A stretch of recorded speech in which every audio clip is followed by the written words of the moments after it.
കർത്താവിന്റെ വലിയ നാമം മഹത്വപ്പെടുമാറാകട്ടെ. നമുക്കൊരിക്കൽ കൂടെ ജീവനും ജീവിതവും എന്ന ഈ പഠന പരമ്പരയിൽ ഒരുമിക്കുവാൻ കർത്താവ് നമ്മളെ സഹായിച്ചു. ഈ പഠന പരമ്പരയുടെ 131 സെഷനിലേക്ക് വന്ന എല്ലാ ദൈവമക്കൾക്കും കർത്താവിന്റെ നാമത്തിലുള്ള സ്നേഹവന്ദനം സ്നേഹത്തോടെ അറിയിക്കട്ടെ. കർത്താവായിരിക്കുന്ന യേശുക്രിസ്തുവിന്റെ നേതൃത്വ ശൈലി നമുക്ക് നൽകുന്ന മാതൃകകളും വെല്ലുവിളികളും എന്നുള്ള വിഷയത്തെ ആസ്പദമാക്കിയിട്ടാണ് പ്രിയപ്പെട്ട ജോർജ് ജേക്കബ് സഹോദരൻ, നമ്മുടെ എല്ലാം പ്രിയങ്കരനായിരിക്കുന്ന ജോമി സഹോദരൻ ദൈവവചനത്തിൽ നിന്ന് സംസാരിക്കുന്നത്. നമുക്ക് വളരെ ശ്രദ്ധയോടെ ഇന്നത്തെ ക്ലാസ്സിന് വേണ്ടി നമ്മുടെ കാതുകളെ നമുക്ക് തിരിക്കാം, നമ്മുടെ ഹൃദയത്തെ ദൈവത്തിന്റെ സന്നിധിയിൽ നമുക്ക് താഴ്ത്താം. ദൈവവചന പ്രകാരം നമ്മുടെ ജീവിതങ്ങളെ ക്രമീകരിപ്പാൻ തക്കവണ്ണം ഇന്നത്തെ ക്ലാസ് ഒരു പ്രചോദനമായിട്ട് നമുക്ക് തീരട്ടെ എന്ന് പ്രാർത്ഥിക്കുകയും ആശംസിക്കുകയും ചെയ്യുന്നു. ലോകം കണ്ടതായിരിക്കുന്ന ഏറ്റവും നല്ല നേതാവ് ആരാണ് എന്ന് ചോദിച്ചാൽ നിസ്സംശയം കർത്താവിൽ വിശ്വസിക്കുന്ന ആളുകൾക്കും അതിന് പുറമെയുള്ള ആളുകൾക്കും പറയുവാനായിട്ട് സാധിക്കും, കർത്താവായിരിക്കുന്ന യേശുക്രിസ്തുവാണ് ഒരു നല്ല നേതാവ്. ലോകത്തെ ഭരിച്ചതായിരിക്കുന്ന അനേക നേതാക്കന്മാരെ നമുക്ക് പരിചയമുണ്ട്. എന്നാൽ അവരുടെ എല്ലാം ജീവിതങ്ങളിലേക്ക് അടുത്ത് ചെല്ലുമ്പോൾ പലപ്പോഴും ആ നേതാക്കന്മാരിൽ നിന്ന്, വ്യക്തികളിൽ നിന്ന് അകലുന്നതായിരിക്കുന്ന, അല്ലെങ്കിൽ അവരോട് അടുപ്പം സൂക്ഷിക്കുവാനായിട്ട് ഭയം തോന്നുന്നതായിരിക്കുന്ന ജീവിത രീതികളും ശൈലികളും ഒക്കെ നാം കണ്ടെത്താറുണ്ട്. എന്നാൽ കർത്താവായിരിക്കുന്ന യേശുക്രിസ്തുവിന്റെ സ്വഭാവ വിശേഷത എന്താണെന്ന് ചോദിച്ചാൽ, കർത്താവിലേക്ക് ഒരു മനുഷ്യൻ വന്നാൽ കർത്താവിന്റെ ശത്രുവാണെങ്കിൽ പോലും അവന് കർത്താവിനോട് പ്രിയമുള്ളവനായിട്ട്, കർത്താവിന്റെ ജീവിത ശൈലി, കർത്താവിന്റെ സ്വഭാവം അവനെ ആകർഷിക്കുന്നതായിട്ട് നമുക്ക് കാണുവാൻ കഴിയും. ഇന്ന് കർത്താവിന്റെ അനേക സ്വഭാവ ഗുണങ്ങളെ കുറിച്ച് നമുക്ക് പഠിക്കുവാനുണ്ടെങ്കിലും ഇന്ന് പ്രത്യേകിച്ച് നാം പഠിക്കുന്നത് കർത്താവിന്റെ നേതൃത്വ ശൈലി നമുക്ക് നൽകുന്ന മാതൃകകളെ കുറിച്ചും വെല്ലുവിളികളെ കുറിച്ചുമാണ്. നിശ്ചയമായിരിക്കും നമുക്കറിയാം, ഇങ്ങനെ ഒരു നേതാവിൽ നിന്നാണ് നമുക്ക് പഠിക്കുവാനുള്ളത്, ഇങ്ങനെ ഒരു നേതൃത്വത്തിൽ നിന്നാണ് നമുക്ക് പഠിക്കുവാനുള്ളത്. ഒരു നല്ല നേതാവ് എങ്ങനെയായിരിക്കണം, ഒരു നല്ല നേതാവ് എന്താണ് എന്ന് ലോകത്തെ കാണിച്ചു കൊടുത്ത, പ്രത്യേകിച്ച് ദൈവമക്കളുടെ മുൻപിൽ, സഭകളുടെ മുൻപിൽ നമുക്ക് പ്രതീക്ഷിക്കാവുന്ന ഒരു നേതൃത്വം എന്ന് പറയുന്നത് കർത്താവായിരിക്കുന്ന യേശുക്രിസ്തുവിന്റെ നേതൃത്വമാണ്.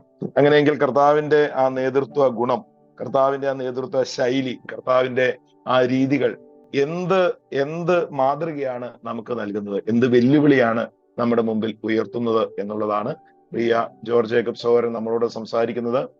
ലോകം കണ്ട ഏറ്റവും നല്ല നേതാവാണ് കർത്താവെങ്കിൽ, ഇനിയും രാജാതി രാജാവായിട്ട് വാഴുവാനായിട്ട് പോകുന്ന നേതാവ് കർത്താവാണെങ്കിൽ, ഈ ലോകത്തെ സ്വാധീനിച്ച ഒരു നേതാവ് കർത്താവാണെങ്കിൽ, അനേക ശിഷ്യരെ ഉളവാക്കിയ ഒരു നേതാവ് കർത്താവാണെങ്കിൽ, അനേക ശിഷ്യരെ ഉളവാക്കുവാനായിട്ട് പറഞ്ഞ ഒരു നേതാവ് കർത്താവാണെങ്കിൽ, ആ കർത്താവിന്റെ നേതൃത്വ ശൈലിക്കായിട്ട് നമുക്ക് ശ്രദ്ധയോടെ കാതോർക്കാം. പ്രിയ ജോമി സഹോദരനെ ദൈവവചന ശുശ്രൂഷയ്ക്കായിട്ട് ക്ഷണിക്കുന്നു. കർത്താവിന്റെ നാമം മഹത്വപ്പെടുമാറാവട്ടെ. യേശുക്രിസ്തുവിന്റെ ജീവിത ശൈലി നമുക്ക് നൽകുന്ന മാതൃകകളും വെല്ലുവിളികളും എന്ന വിഷയമാണ് ഇന്ന് നമുക്ക് ഒരുമിച്ച് ചിന്തിക്കാനായിട്ട് എടുത്തിരിക്കുന്നത്. നേതൃത്വ ശൈലി എന്നൊക്കെയുള്ള വാക്കുകൾ നമ്മുടെ മനസ്സിൽ വിവിധ നിലയിലുള്ള ചിത്രങ്ങൾ നൽകാറുണ്ട്. ഡേവിഡ് എൽ ഗോഡ്സ് എന്ന അമേരിക്കൻ എഴുത്തുകാരൻ എഫക്റ്റീവ് ലീഡർഷിപ്പ് എന്ന പുസ്തകത്തിൽ ഇങ്ങനെ പറഞ്ഞു, 5 വിധത്തിലുള്ള നേതൃത്വ ശൈലികളുണ്ട് എന്ന് പറഞ്ഞു. ഏകാധിപത്യ ശൈലി, ജനാധിപത്യ ശൈലി, പങ്കാളിത്ത നേതൃത്വ ശൈലി, ലക്ഷ്യാധിഷ്ഠിത നേതൃത്വ ശൈലി, സാഹചര്യ നേതൃത്വ ശൈലി. ഇങ്ങനെ പല നിലകളിലുള്ള നേതൃത്വ ശൈലികൾ ലോകത്തില് ഉണ്ട്. എന്നാൽ കർത്താവിന്റെ പദ്ധതിയിലെ ലീഡർഷിപ്പ് അല്ലെങ്കിൽ നേതൃത്വ ശൈലി എന്നത് ലോകത്തിന്റെ നേതൃത്വ ചിന്തകൾക്കും ധാരണകൾക്കും വിരുദ്ധമാണ്. കർത്താവിന്റെ ചില പ്രസ്താവനകൾ അത് വ്യക്തമാക്കുന്നുമുണ്ട്. ഉദാഹരണത്തിന് കർത്താവ് പറഞ്ഞു, ഞാൻ ശുശ്രൂഷ ഏൽക്കാനല്ല ശുശ്രൂഷിപ്പാനാണ് വന്നത് എന്ന്. വേറെ ഒരു ഭാഗത്തെ കർത്താവിൻ പറഞ്ഞതിന്റെ ആശയം, കർത്താവും ഗുരുവുമായ ഞാൻ നിങ്ങളുടെ കാൽ കഴുകിയെങ്കിൽ നിങ്ങളും അങ്ങനെ ചെയ്യേണ്ടതാകുന്നു എന്ന് കർത്താവ് പറഞ്ഞിട്ടുണ്ട്. വേറൊരു വേദഭാഗത്ത് കർത്താവ് പറഞ്ഞതിന്റെ ആശയം, ഞാൻ നിങ്ങളെ ദാസന്മാരെന്നല്ല സ്നേഹിതന്മാർ എന്നാണ് വിളിക്കുന്നത് എന്ന് പറഞ്ഞു. അപ്പൊ ഈ പ്രസ്താവനകളെല്ലാം വ്യക്തമാക്കുന്ന ഒരു കാര്യം, കർത്താവിന്റെ നേതൃത്വ ശൈലിയും രീതികളും മറ്റ് ശൈലികളിൽ നിന്നും രീതികളിൽ നിന്നും വ്യത്യസ്തമായിരുന്നു എന്ന് തന്നെയാണ്. കൽപ്പിക്കുക, നിയന്ത്രിക്കുക എന്നതിലുപരിയായി മാതൃകയായിരിക്കുക എന്ന ഒരു സ്റ്റൈലാണ് അഥവാ രീതിയാണ്, ശൈലിയാണ് കർത്താവ് നമുക്ക് കാണിച്ചു തന്നിട്ടുള്ളത്. അപ്പോസ്തല പ്രവൃത്തികളിൽ കർത്താവിനെ കുറിച്ച് നാം വായിക്കുന്നുണ്ട്, അവിടെ എഴുതിയിരിക്കുന്നത് യേശു ചെയ്തും ഉപദേശിച്ചും തുടങ്ങിയ കാര്യങ്ങളാണ് സുവിശേഷ ചരിത്രം എന്നാ പറഞ്ഞിരിക്കുന്നത്. അനേക നേതാക്കന്മാരുടെ പ്രത്യേകത എന്ന് പറയുന്നത് അവരാദ്യം ഉപദേശിക്കും, എന്നിട്ട് അവരത് ചെയ്യുകയില്ല, മറ്റാളുകളോട് ചെയ്തുകൊള്ളാനായിട്ട് ആവശ്യപ്പെടും. എന്നാൽ കർത്താവ് അങ്ങനെയല്ല ചെയ്തത്. കർത്താവ് ആദ്യം ചെയ്ത് കാണിച്ചു തന്നിട്ട് അതിനെ ഉപദേശിച്ചു, അല്ലെങ്കിൽ അതുപോലെ ചെയ്യാനായിട്ടുള്ള ആഹ്വാനം നൽകിയെന്നാണ് നാം വായിക്കുന്നത്. അപ്പൊ അത് കർത്താവിന്റെ നേതൃത്വ ശൈലിയുടെ ഒരു സവിശേഷതയായിട്ട് നമുക്ക് മനസ്സിലാക്കാനായിട്ട് സാധിക്കും. അതായത് സ്റ്റാറ്റസും പവറും കാണിച്ച് കാര്യങ്ങൾ മറ്റുള്ളവരെ കൊണ്ട് ചെയ്യിക്കുകയായിരുന്നില്ല, പകരം കർത്താവ് തന്നെ അത് ചെയ്യുന്ന ഒരു രീതിയാണ് കർത്താവ് ചെയ്ത് നമുക്ക് കാണിച്ചു തന്നത്. ആ ഒരു മാതൃക, കർത്താവിന്റെ ആ ഒരു നേതൃത്വ മാതൃകയാണ് നമ്മോട് പിന്തുടരുവാനായിട്ട് ആഹ്വാനം ചെയ്തിരിക്കുന്നത്. സ്വഭാവത്തിന്റെ മാതൃക എന്ന് നമുക്ക് അതിനെ വിളിക്കാനായിട്ട് സാധിക്കും. അപ്പൊ കർത്താവിന്റെ നേതൃത്വ ശൈലിയുടെ ഏറ്റവും വലിയ പ്രത്യേകത എന്ന് പറയുന്നത് കർത്താവ് സ്വഭാവത്തിന് ഊന്നൽ നൽകിക്കൊണ്ടാണ്, സ്വഭാവത്തിന്റെ രൂപാന്തരത്തിനും സ്വഭാവത്തിന് വെളിപ്പെടുത്തുന്ന വിധത്തിലുള്ള മാതൃകയുള്ള പ്രവൃത്തികൾ കാണിച്ചു തന്നുകൊണ്ടുമാണ് ഒരു നേതൃത്വം നമ്മോടും ഏറ്റെടുക്കുവാനായിട്ട് ആവശ്യപ്പെട്ടിരിക്കുന്നത് എന്ന് ഇത് ഈ ഭാഗങ്ങളൊക്കെ പഠിക്കുമ്പോൾ നമുക്ക് മനസ്സിലാക്കാം. അതായത് സ്വഭാവത്തിന്റെ വളർച്ചയിലൂടെ നേതാവായിട്ട് തീർന്ന ഒരു കർത്താവിനെയാണ് നമുക്ക് കാണാൻ സാധിക്കുന്നത്. യേശുക്രിസ്തുവിന്റെ വളർച്ചയുടെ ഘട്ടങ്ങളെക്കുറിച്ച് ലൂക്കോസിന്റെ സുവിശേഷത്തിലൊക്കെ രേഖപ്പെടുത്തിയിരിക്കുന്ന വാക്യങ്ങൾ നമ്മൾ വായിച്ചാൽ അവന്റെ സ്വഭാവത്തിലുള്ളതായിരിക്കുന്ന ഒരു വളർച്ച നമുക്ക് അവിടെ കാണാനായിട്ട് സാധിക്കും. ഇന്ന് നമ്മൾ കാണുന്ന പല നേതാക്കന്മാരെ പോലെയും വിവിധങ്ങളായ ടെക്നിക്കുകൾ ഉപയോഗിച്ച്, വിവിധങ്ങളായിട്ടുള്ള മറ്റ് തന്ത്രങ്ങൾ ഉപയോഗിച്ച് നേതാക്കന്മാരായി തീരുകയായിരുന്നില്ല കർത്താവ് ചെയ്തത്. പിന്നെയോ തൻ്റെ ജീവിതം കൊണ്ടും ജീവിത മാതൃക കൊണ്ടും തൻ്റെ സ്വഭാവം കൊണ്ടും താൻ ഒരു നേതാവായി വളർന്നു വരികയാണ് ചെയ്തത് എന്ന് നമുക്കറിയാം. അപ്പൊ അതിൽ നിന്ന് നമ്മൾ മനസ്സിലാക്കേണ്ടുന്ന ഒരു കാര്യം എന്ന് പറയുന്നത്, നാം നല്ല സ്വഭാവത്തിന് ഉടമയായാൽ മറ്റുള്ളവർക്ക് നമ്മോട് ചേർന്ന് നിൽക്കാനും നാം പറയുന്ന കാര്യങ്ങൾ ചെയ്യാനും ഒക്കെ ആയിട്ട് ഒരു പ്രയാസം ഉണ്ടാവുകയില്ല എന്നുള്ള ഒരു വസ്തുതയാണ്. അതുകൊണ്ട് കർത്താവിന്റെ നേതൃത്വ ശൈലി നമുക്കൊരു വെല്ലുവിളിയാണ്. കർത്താവിന്റെ കാര്യപരിപാടിയുടെ ഭാഗമായിട്ട് നിൽക്കാൻ ആഗ്രഹിക്കുന്നവർ കർത്താവിന്റെ മാതൃക പിന്തുടരണം എന്ന് കർത്താവ് ആഗ്രഹിക്കുന്നുണ്ട്. കർത്താവ് അത് പറഞ്ഞിട്ടുമുണ്ട്. കർത്താവിന് ചില പ്രസ്താവനകൾ ഈ തരുണത്തിൽ ശ്രദ്ധേയമാണ്. കർത്താവ് പറഞ്ഞു, നിങ്ങൾ അങ്ങനെ ആകരുത് എന്ന് പറഞ്ഞു. സമൂഹത്തിൽ അന്ന് പൊതുവെ കാണുന്ന കാര്യങ്ങളെ പരാമർശിച്ചുകൊണ്ടാണ് കർത്താവ് തന്റെ ജനത്തോട്, അല്ലെങ്കിൽ തന്റെ കൂടെ നടക്കുന്ന ശിഷ്യന്മാരോട് പറഞ്ഞു, ചുറ്റുപാടുമുള്ളതായിരിക്കുന്ന സമൂഹത്തിലെ മത നേതാക്കന്മാരെ പോലെയും അല്ലെങ്കിൽ ഇതുവരെ കണ്ടു പരിചരിച്ചിട്ടുള്ളതായിരിക്കുന്ന നേതാക്കന്മാരെ പോലെയും നിങ്ങൾ ആകരുത് എന്ന് തന്നെയാണ് കർത്താവ് പറഞ്ഞതിന്റെ അർത്ഥം. അത് ആ വേദഭാഗത്തിന്റെ പശ്ചാത്തലം ചേർത്ത് നമ്മൾ പരിശോധിച്ചാൽ നമുക്കത് മനസ്സിലാക്കാനായിട്ട് സാധിക്കും. കാരണം എന്താണെന്ന് ചോദിച്ചാൽ, ലോകത്തിന്റെ ഒരു പ്രത്യേകത എന്ന് പറയുന്നത് ലോകം മനുഷ്യനിലൂന്നിയ അല്ലെങ്കിൽ ഒരു ഹ്യൂമൻ ഓറിയന്റഡ് ആയ നേതൃത്വ ശൈലിയാണ് പിന്തുടരുന്നത്. എന്നാൽ കർത്താവ് അതിനെ അങ്ങനെയല്ല പറഞ്ഞിരിക്കുന്നത്. കർത്താവ് പറഞ്ഞത് ക്രൈസ്റ്റ് ഓറിയന്റഡ് ആയ, ക്രിസ്തുവിൽ കേന്ദ്രീകൃതമായ ഒരു നേതൃത്വ ശൈലിയാണ് ശരിയായ നേതൃത്വ ശൈലി എന്നും അതാണ് ദൈവമക്കൾ പിന്തുടരേണ്ടത് എന്നുമാണ് കർത്താവ് പറഞ്ഞു തന്നതിന്റെ ചുരുക്കം. അപ്പൊ നിങ്ങൾ അങ്ങനെ ആകരുതെന്ന് പറയുമ്പോൾ മറ്റ് ആളുകളെ കാണിക്കാൻ വേണ്ടി ലോകത്തിലുള്ളതായിരിക്കുന്ന ആളുകൾ ചെയ്യുന്നത് പോലെ ചെയ്യാതെ പകരം എന്ത് ചെയ്യണം? നിങ്ങളുടെ കർത്താവും ഗുരുവുമായിരിക്കുന്ന ഞാൻ എങ്ങനെയാണോ ചെയ്ത് കാണിച്ചു തന്നത്, എങ്ങനെയാണോ നിങ്ങളെ ഉപദേശിച്ചു തന്നിട്ടുള്ളത്, അതിന് പ്രകാരമുള്ള ഒരു ശുശ്രൂഷയാണ് നിങ്ങൾ ചെയ്യേണ്ടതെന്നാണ് കർത്താവ് അവിടെ പറയുകയുണ്ടായത്. അപ്പൊ നമ്മളെ ജീവിതത്തിൽ നിന്ന് കർത്താവ് ആഗ്രഹിക്കുന്നത് ഏത് വിധത്തിലുള്ള നേതൃത്വ ശുശ്രൂഷയാണ് എന്നുള്ളത് നമുക്ക് അവിടെ നിന്ന് തന്നെ മനസ്സിലാക്കാനായിട്ട് സാധിക്കും. അത് മാത്രമല്ല, നാം ഇന്ന് ചെയ്തുകൊണ്ടിരിക്കുന്ന പ്രവൃത്തികൾ എങ്ങനെയാണ് എന്ന് ഈ വചനങ്ങളുടെ അടിസ്ഥാനത്തിൽ നമ്മളെ തന്നെ ഒന്ന് വിശകലനം ചെയ്യുവാനും ഇത് സഹായിക്കും എന്നുള്ളതിന് യാതൊരു സംശയവും വേണ്ട. കർത്താവ് പറഞ്ഞ മറ്റൊരു പ്രസ്താവനയുണ്ട്, നിങ്ങളിൽ വലിയവനാകുവാൻ അല്ലെങ്കിൽ ഒന്നാമനാകുവാൻ ഇച്ഛിക്കുന്നവൻ എല്ലാവർക്കും ദാസനാകണം അല്ലെങ്കിൽ ഒടുക്കത്തവനാകണം എന്ന് പറഞ്ഞു. നയിക്കുന്ന ആളുകൾ മറ്റുള്ളവരെക്കാൾ ഏതെങ്കിലും വിധത്തിൽ വലിയവരാണ് എന്നുള്ള ഒരു ചിന്ത ലോകത്തിനുണ്ട്. എന്നാൽ പെരുമാറ്റത്തിലെ താഴ്മയാണ് നേതാവിന്റെ കുലീനത നിശ്ചയിക്കുന്നത്. അതാണ് കർത്താവ് പറഞ്ഞതിന്റെ ചുരുക്കം. നിങ്ങളിൽ വലിയവനാകുവാനായിട്ട് ഇച്ഛിക്കുന്നവൻ ഒന്നാമനായിട്ട് നിൽക്കുവാനായിട്ടല്ല പറഞ്ഞു, ഏറ്റവും ഒടുക്കത്തവനാകുക എന്ന് പറഞ്ഞു. എന്ന് പറഞ്ഞാൽ ഏറ്റവും താഴേക്ക് ഇറങ്ങി വരാനായിട്ട് അവൻ തയ്യാറാവണം, ദാസനാകുവാനായിട്ട് അവൻ തയ്യാറാകണമെന്നാണ് കർത്താവ് പറഞ്ഞത്. അത് കർത്താവ് കാണിച്ചു തന്നു. എങ്ങനെ കാണിച്ചു തന്നത്? തന്റെ 2 ശിഷ്യന്മാരെ കർത്താവിന്റെ അടുക്കൽ വന്നിട്ട് ഒരു ദിവസം സ്വകാര്യമായിട്ട് ചോദിച്ചൊരു ചോദ്യമുണ്ട്, കർത്താവെ, ഇടത്തും വലത്തും ഇരിക്കാനുള്ളതായിരിക്കുന്ന അനുവാദം ഞങ്ങൾക്ക് തരണമെന്ന് പറഞ്ഞു, അല്ലെ? അപ്പം ഈ ഇടത്തും വലത്തും ഇരിക്കാന്ന് പറഞ്ഞാൽ അതിന്റെ ആശയം എന്താണ്? വലത് സൈഡിൽ ആദ്യം ഇരിക്കുന്ന ആളാണ് പ്രാധാന്യത്തിൽ ഒന്നാമത്തെ ആള്, ഇടത് സൈഡിൽ ആദ്യം ഇരിക്കുന്ന ആളാണ് പ്രാധാന്യത്തിൽ രണ്ടാമത് വരുന്നതായിട്ടുള്ള ആൾ. അങ്ങനെ ഇടത്തും വലത്തും മാറി മാറി ഇരിക്കുന്ന ആളുകൾ എന്ന് പറഞ്ഞാൽ ആ പ്രാധാന്യത്തിന്റെ ശ്രേണിയിൽ ആദ്യം ഇരിക്കുന്ന ആളുകൾ ഞങ്ങളായിരിക്കണം എന്നാണ് അവർ ആവശ്യപ്പെട്ടത്. എന്ന് പറഞ്ഞാൽ അത് ഒരർത്ഥത്തിൽ ഒരു നേതൃത്വത്തിന് വേണ്ടിയുള്ളതായിരിക്കുന്ന ദാഹം തന്നെ ആയിരുന്നു എന്ന് വേണമെങ്കിൽ നമുക്ക് അതിനെക്കുറിച്ച് പറയാനായിട്ട് സാധിക്കും. എന്നാൽ നോക്കിക്കേ, കർത്താവ് കുറച്ചുനാൾ കഴിഞ്ഞപ്പോ ഇങ്ങനെ പറഞ്ഞ ആളുകളുടെയും കൂടിയാണ് കാല് കഴുകുവാനായിട്ട് കർത്താവ് തയ്യാറായത്. കർത്താവ് തന്റെ അങ്കിയൊക്കെ മാറ്റിവെച്ച് ഒരു തോർത്തെടുത്ത് അരയിൽ ചുറ്റി താൻ വെള്ളമെടുത്ത് ശിഷ്യന്മാരുടെ കാലുകളെ കഴുകി എന്ന് പറഞ്ഞിട്ട് നമ്മൾ വായിക്കുന്നുണ്ട്, കർത്താവും ഗുരുവുമായ ഞാൻ ഇങ്ങനെ ചെയ്തുവെങ്കിൽ നിങ്ങളും അങ്ങനെ തന്നെ ചെയ്യേണ്ടതാകുന്നു എന്ന് പറഞ്ഞു.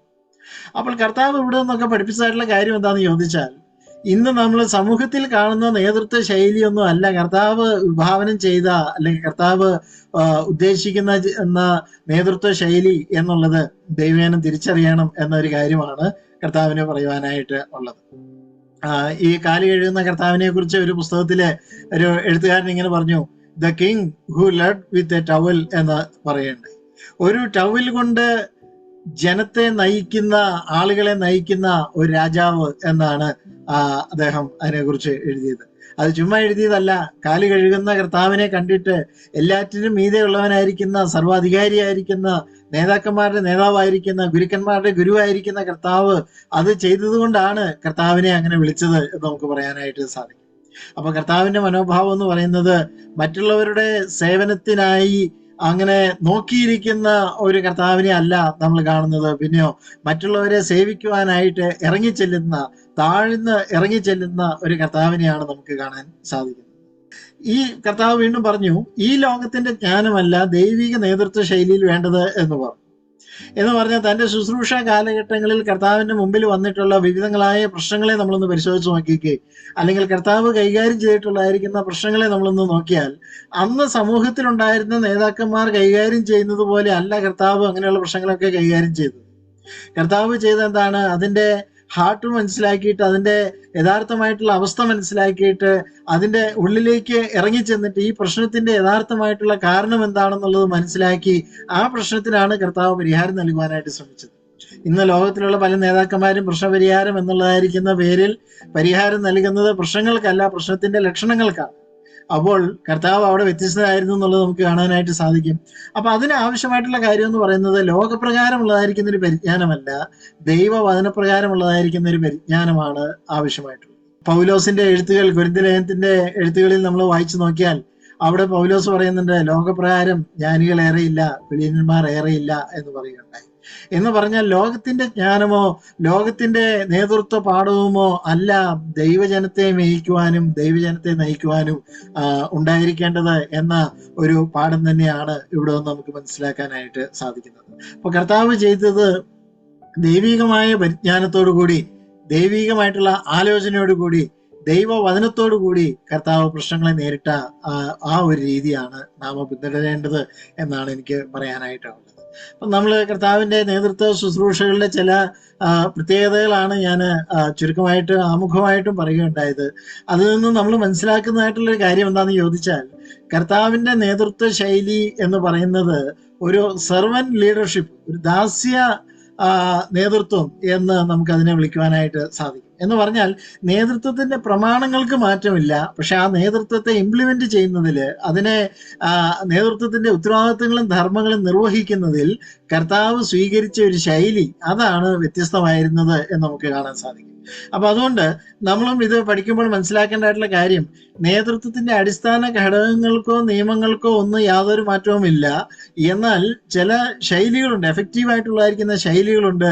ആ ശൈലിയും അതിന്റെ പ്രത്യേകതയുമാണ് നമ്മൾ മനസ്സിലാക്കേണ്ടത്. അപ്പോൾ കർത്താവ് സ്വീകരിച്ച ശൈലി ഏതായിരുന്നു എന്ന് ചോദിച്ചാൽ, ഒരു സെർവന്റ് ലീഡർഷിപ്പ് എന്ന ആ ഒരു മെത്തേഡാണ്, അല്ലെങ്കിൽ ആ ഒരു സ്റ്റൈലാണ് കർത്താവ് സ്വീകരിച്ചത് എന്ന് നമുക്ക് പറയാനായിട്ട് സാധിക്കും. അങ്ങനെയാണെങ്കിൽ എന്തായിരുന്നു ഈ നേതൃത്വ ശൈലിയുടെ പ്രത്യേകത എന്ന് പറയുന്നത്? ഒന്ന്, കർത്താവിന്റെ നേതൃത്വ ശൈലിയുടെ അല്ലെങ്കിൽ ഈ ദാസ്യ മനോഭാവത്തോടു കൂടിയുള്ള നേതൃത്വ ശൈലിയുടെ അല്ലെങ്കിൽ സെർവന്റ് ലീഡർഷിപ്പിന്റെ ഒന്നാമത്തെ പ്രത്യേകത എന്ന് പറയുന്നത്, അത് ആളുകളെ വിലമതിക്കുന്ന ഒരു നേതൃത്വ ശൈലിയാണ് എന്നാ പറഞ്ഞിരിക്കുന്നത്.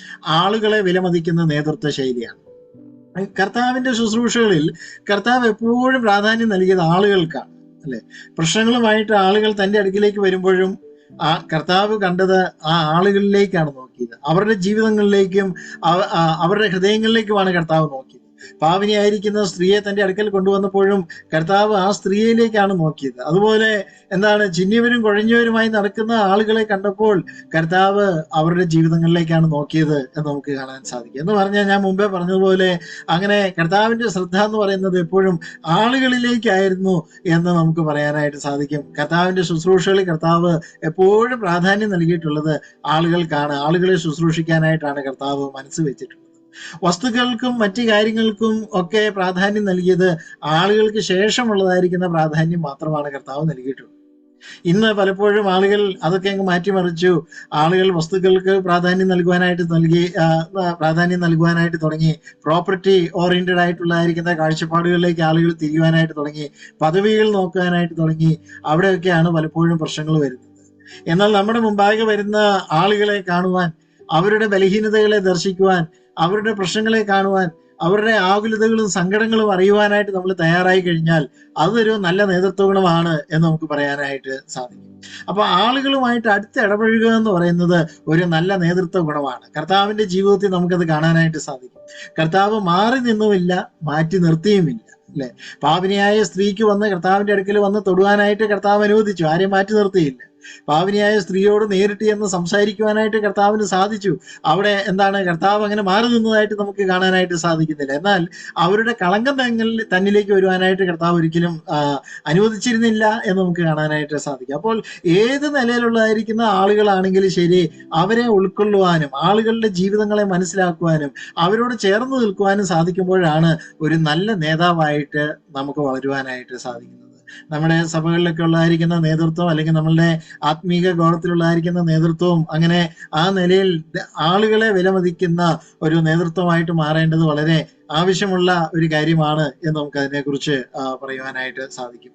കർത്താവായ യേശു ക്രിസ്തുവിനെ കാണുന്നത് എപ്പോഴും ആളുകളുടെ ഇടയിലായിരുന്നു. ആളുകളോട് ചേർന്ന് നിൽക്കുന്ന, അവരെ അറിയുന്ന, അവരുമായി സംസാരിക്കുന്ന, അവരുടെ ദുഃഖങ്ങളിലും പ്രയാസങ്ങളിലും പങ്കുചേരുന്ന ആ ഒരു കർത്താവിനെയാണ് നമ്മൾ കാണുന്നത്. ഇതാണ് കർത്താവ് നമുക്ക് കാണിച്ചു തന്ന മാതൃക എന്ന് പറയുന്നത്. തീരുമാനങ്ങൾ എടുക്കുമ്പോൾ ആളുകളെയും അവരുടെ വികാരങ്ങളെയും അവരുടെ താല്പര്യങ്ങളെയും പരിഗണിക്കുന്ന ഒരു നല്ല നേതാവായിട്ടാണ് കർത്താവിനെ നമുക്ക് കാണാൻ സാധിക്കുന്നത്. അപ്പൊ നമുക്കറിയാം, നേതൃത്വത്തിന്റെ പ്രമാണങ്ങളൊക്കെ എവിടെയും അത് അനുവർത്തിക്കുവാനായിട്ട് നമുക്ക് സാധിക്കും. നമ്മെക്കുറിച്ച് കർത്താവ് ആഗ്രഹിക്കുന്ന എന്താണ്? നമ്മളും ആളുകളോട് ചേർന്ന് നിൽക്കുന്ന ആളുകളായിരിക്കാം. സഭയിലുള്ളതായിരിക്കുന്ന ആളുകളെ അകറ്റി നിർത്തിയിട്ട് നമുക്ക് അവരെ ഒരിക്കലും നയിക്കുവാനായിട്ട് സാധിക്കത്തില്ല. വിശ്വാസികളുമായിട്ടൊരു അകലം പാലിച്ചുകൊണ്ട്, ആടുകളുമായിട്ട് അകലം പാലിച്ചുകൊണ്ട് ഒരിക്കലും അവരെ മേയിക്കുവാനായിട്ട് സാധിക്കത്തില്ല, അവരെ നയിക്കുവാനായിട്ട് സാധിക്കത്തില്ല. ഒരുപക്ഷെ അധികാരത്തിന്റെ ബലം കാണിച്ചുകൊണ്ട് നമുക്ക് വേണമെങ്കിൽ മറുത്തു നിൽക്കുന്ന ആടുകളെ കയറെ പിടിച്ച് വലിച്ചുകൊണ്ട് പോകുന്നത് പോലെ ചില ആളുകളെ അധികാരത്തിന്റെ ബലം ഉപയോഗിച്ച് നമ്മുടെ പിന്നാലെ കൊണ്ടുവരുവാനായിട്ട് നമുക്ക് സാധിച്ചേക്കാം. പക്ഷെ അതൊരിക്കലും ഒരു വിജയമായിട്ട് തീരുകയില്ല. പിന്നെയോ, കർത്താവ് ചെയ്തതുപോലെ കൂടെ നിർത്തുവാനായിട്ട് സാധിക്കുമ്പോഴാണ് അവിടെ വിജയം ഉണ്ടാവുന്നത്. അപ്പൊ അങ്ങനെ ഒരു നേതൃത്വ ശൈലിയാണ് നമുക്ക് ഉണ്ടാകേണ്ടത് എന്നാണ് എനിക്ക് പറയാനായിട്ട് ഉള്ളത്. രണ്ടാമത്, കർത്താവിന്റെ ഈ സെർവന്റ് ലീഡർഷിപ്പിന്റെ പ്രത്യേകത എന്ന് പറയുന്നത് ആളുകളെ വളർത്തുന്ന ഒരു നേതൃത്വ ശൈലിയായിരുന്നു. ആളുകളെ വളർത്തുന്ന നേതൃത്വ ശൈലിയാണ്. ആളുകളെ കൂടെ നിർത്തുകയും ആളുകളോട് കൂടെ ചേരുകയും മാത്രമല്ല, അവരുടെ ജീവിതത്തിൽ ഒരു ട്രാൻസ്ഫോർമേഷൻ വരുവാൻ വേണ്ടി പ്രവർത്തിച്ച ഒരു നേതാവായിട്ടാണ് കർത്താവിനെ നമുക്ക് കാണാൻ സാധിക്കുന്നത്. അപ്പൊ അതിനെക്കുറിച്ച് പറയുന്നത് ഒരു ട്രാൻസ്ഫോർമേഷണൽ ലീഡർഷിപ്പ് എന്നതിനെ കുറിച്ച് പറയാറുണ്ട്. ആളുകളുടെ ജീവിതങ്ങളിൽ രൂപാന്തരം വരുത്തുന്ന ഒരു നേതൃത്വ പാഠവം, അതാണ് ആളുകൾ കർത്താവിൽ ഉണ്ടായിരുന്നത് എന്ന് നമുക്കറിയാം. ആളുകളുടെ ജീവിതങ്ങളിൽ ക്രിയാത്മകമായ നിക്ഷേപങ്ങൾ നടത്തുവാനായിട്ട് കർത്താവിന് സാധിച്ചു. ചുങ്കക്കാരനായിരിക്കുന്ന മനുഷ്യൻ കർത്താവിന്റെ അടുക്കൽ വരികയും കർത്താവുമായിട്ട് സംസാരിക്കുകയും അവന്റെ ജീവിതത്തെക്കുറിച്ചും ഒക്കെ അങ്ങനെ അങ്ങോട്ടും ഇങ്ങോട്ടും ഉള്ളതായിരിക്കുന്ന സംസാരമൊക്കെ ഉണ്ടാകുകയൊക്കെ ചെയ്തു കഴിഞ്ഞപ്പോൾ നമുക്കറിയാം, ആ ചുങ്കക്കാരന്റെ ജീവിതത്തിൽ ഒരു ട്രാൻസ്ഫോർമേഷൻ ഉണ്ടായി. അവന്റെ അനുതാപത്തിന്റെയും അവന്റെ മാനസാന്തരത്തിന്റെയും വാക്കുകൾ നമുക്ക് അവിടെ വായിക്കാനായിട്ട് സാധിക്കുന്നു. പാവിനിയായിരിക്കുന്ന സ്ത്രീ കർത്താവിന്റെ അടുക്കൽ വന്നപ്പോൾ അവൾക്ക് വന്നതായിട്ടുള്ള വ്യത്യാസത്തെക്കുറിച്ച് നമുക്ക് കാണാനായിട്ട് സാധിക്കുന്നുണ്ട്.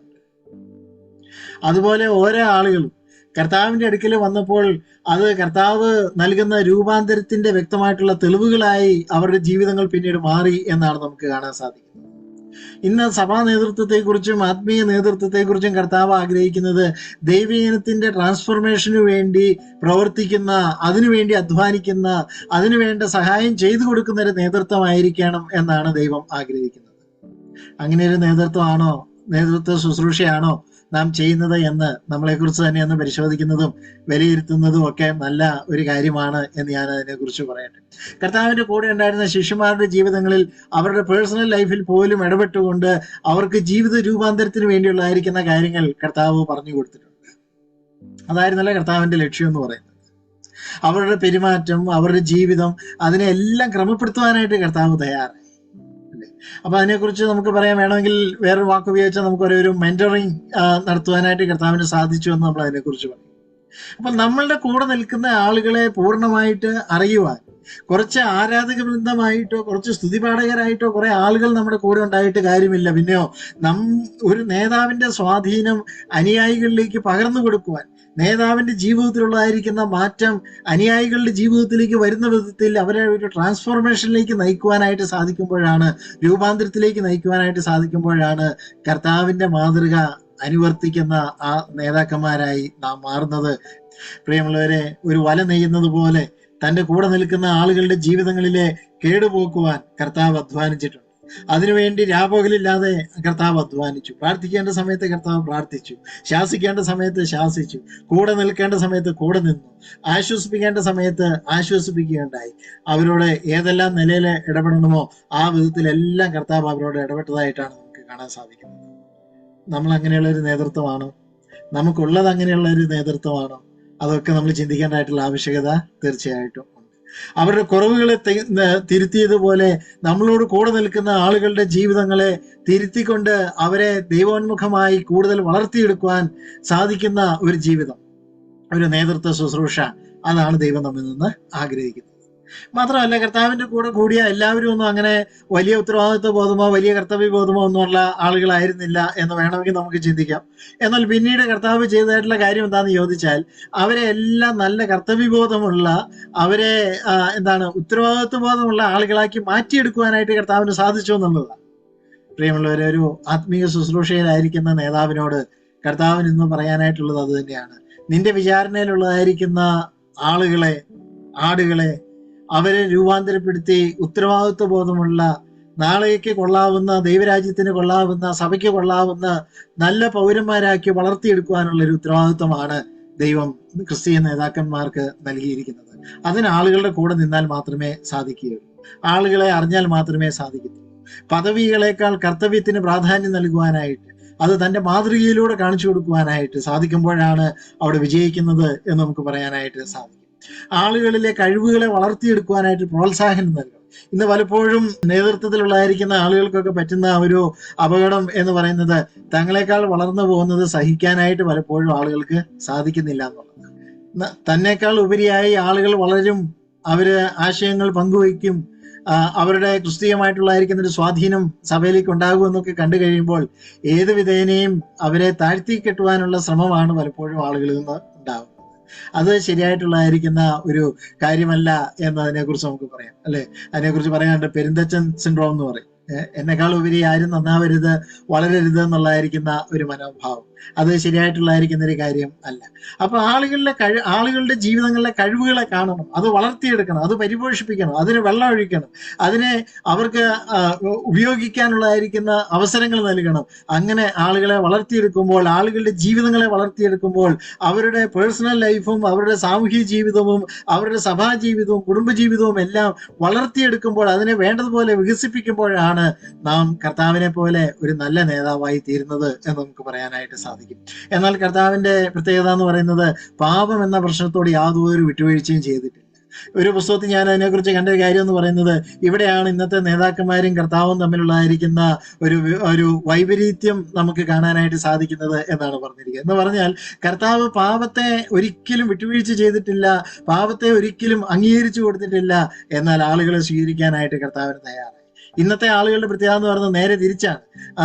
ഏത് പാപത്തെയും ഉൾക്കൊള്ളും, പാപത്തെ നിസ്സാരമായിട്ട് കാണും, പക്ഷെ ആളുകളോടുള്ളതായിരിക്കുന്ന പകയും വൈരാഗ്യവും വെച്ചുകൊണ്ടിരിക്കുകയും ചെയ്യും. അതൊരു വലിയ പ്രശ്നമാണ്. അപ്പോൾ ദൈവവചനത്തിന്റെ മാതൃകയിലേക്കും ദൈവവചനത്തിന്റെ രീതികളിലേക്കും മടങ്ങി വരിക എന്നുള്ളത് ദൈവം നമ്മെക്കുറിച്ച് ആഗ്രഹിക്കുന്ന ഒരു കാര്യം. കർത്താവിന്റെ കൂടെ ഉണ്ടായിരുന്ന ആളുകളൊന്നും അങ്ങനെ ഒത്തിരി വലിയ കഴിവോ ഒത്തിരി വലിയ സാധ്യതകളൊന്നും ഉള്ള ആളുകളായിരുന്നില്ല എന്ന് നമുക്കറിയാം. എന്നാൽ കർത്താവ് ചെയ്തതെന്തെന്നറിയാമോ? അവരുടെ ജീവിതത്തിന്റെ പൊട്ടൻഷ്യൽ എന്താന്നുള്ളത് കർത്താവ് തിരിച്ചറിഞ്ഞു. തന്റെ കൂടെ നിൽക്കുന്ന ആളുകളുടെ ജീവിതങ്ങളുടെ സാധ്യതയെ കർത്താവ് തിരിച്ചറിഞ്ഞു. എന്നിട്ട് ആ സാധ്യതയിലേക്ക് അവർക്ക് എത്തുവാൻ ആവശ്യമായിട്ടുള്ള ഇൻപുട്ട് അവർക്ക് കൊടുക്കുവാൻ കർത്താവ് ശ്രമിച്ചു. അതാണ് കർത്താവ് വിജയിച്ചതെന്ന് നമുക്ക് കാണാൻ സാധിക്കുന്നത്. ശിഷ്യന്മാര് പല ബലഹീനതകളുള്ളതായിരിക്കുന്ന ആളുകളായിരുന്നു, പല ടെമ്പറമെന്റ് ഉള്ളതായിരിക്കുന്ന ആളുകളായിരുന്നു, പല മനോഭാവമുള്ളതായിരിക്കുന്ന ആളുകളായിരുന്നു, ഒരു പ്രശ്നത്തെ തന്നെ പല രീതിയിൽ നോക്കിക്കാണുന്ന ആളുകളായിരുന്നു, എടുത്തുചാട്ടക്കാരായിട്ടുള്ള ആളുകളുണ്ടായിരുന്നു, പെട്ടെന്ന് ഡിപ്രസ്ഡ് ആയിട്ട് പോകുന്ന ആളുകളുണ്ടായിരുന്നു. കർത്താവ് ഇവരെ എല്ലാം കൂടെ നിർത്തി. എന്നിട്ട് എന്ത് ചെയ്തു? അവരുടെ സാധ്യതകളെ കർത്താവ് മനസ്സിലാക്കി. എന്നിട്ട് അവരുടെ കുറവുകൾക്ക് തുണ നിന്നുകൊണ്ട്, ശക്തി പകർന്നു കൊടുത്തുകൊണ്ട്, അവരുടെ സാധ്യതകൾ തിരിച്ചറിഞ്ഞ് ദീർഘകാലത്തേക്കുള്ള തന്റെ പ്രവർത്തന പദ്ധതിയുടെ ഒരു അടിസ്ഥാനം അവരിലൂടെ ഇടുവാൻ കർത്താവ് തയ്യാറായി എന്നാണ് നമുക്ക് കാണാൻ സാധിക്കുന്നത്. അതൊരു നല്ല മാതൃകയാണ്. അപ്പൊ ഞാൻ പറഞ്ഞത്, ഈ സെർവൻ ലീഡർഷിപ്പിന്റെ രണ്ടാമത്തെ പ്രത്യേകത എന്ന് പറയുന്നത് ആളുകളെ വളർത്തിയെടുക്കുന്ന ഒരു നേതൃത്വ ശൈലിയാണ് എന്നാണ് പറയുന്നത്. ശരി, മൂന്നാമത് സെർവൻ ലീഡർഷിപ്പിന്റെ മൂന്നാമത്തെ പ്രത്യേകത എന്ന് പറയുന്നത് ഒരു സമൂഹത്തെ വളർത്തിയെടുക്കുന്ന നേതൃത്വ ശൈലിയാണ്. ഒരു സമൂഹത്തെ വളർത്തിയെടുക്കുന്ന നേതൃത്വ ശൈലിയാണ്. കർത്താവ് തന്റെ ഒപ്പം നിൽക്കുന്ന ആളുകളിൽ പ്രവർത്തിച്ച് അവരിലൂടെ എന്ത് ചെയ്തു? അവരിലൂടെ ഒരു സാമ്രാജ്യം ഉണ്ടാക്കിയെടുക്കുക അല്ലല്ലോ കർത്താവ് ചെയ്തത്. കർത്താവ് ചില ആളുകളെ തെരഞ്ഞെടുത്ത് അവരെ വളർത്തിയെടുത്തപ്പോൾ കർത്താവിന്റെ മുമ്പിൽ ഉണ്ടായിരുന്ന ദർശനം ഉണ്ടായിരുന്നു എന്ന് ചോദിച്ചാൽ, ചില തലമുറകൾക്ക് അപ്പുറത്തേക്ക് ആളുകളെ വളർത്തിയെടുക്കുന്ന ഒരു ചിത്രമാണ് കർത്താവിന്റെ മനസ്സിലുണ്ടായിരുന്നത്. ഒരുപക്ഷെ കർത്താവ് അത് അവിടെ പറഞ്ഞു എന്ന് എനിക്ക് വ്യക്തമായിട്ട് പറയാനായിട്ട് സാധിക്കില്ല. എങ്കിലും പൗലോസ് അതിനെക്കുറിച്ച് വളരെ വ്യക്തമായിട്ട് പറഞ്ഞിട്ടുണ്ട്. പൗലോസ് പറഞ്ഞത് എന്താണ്?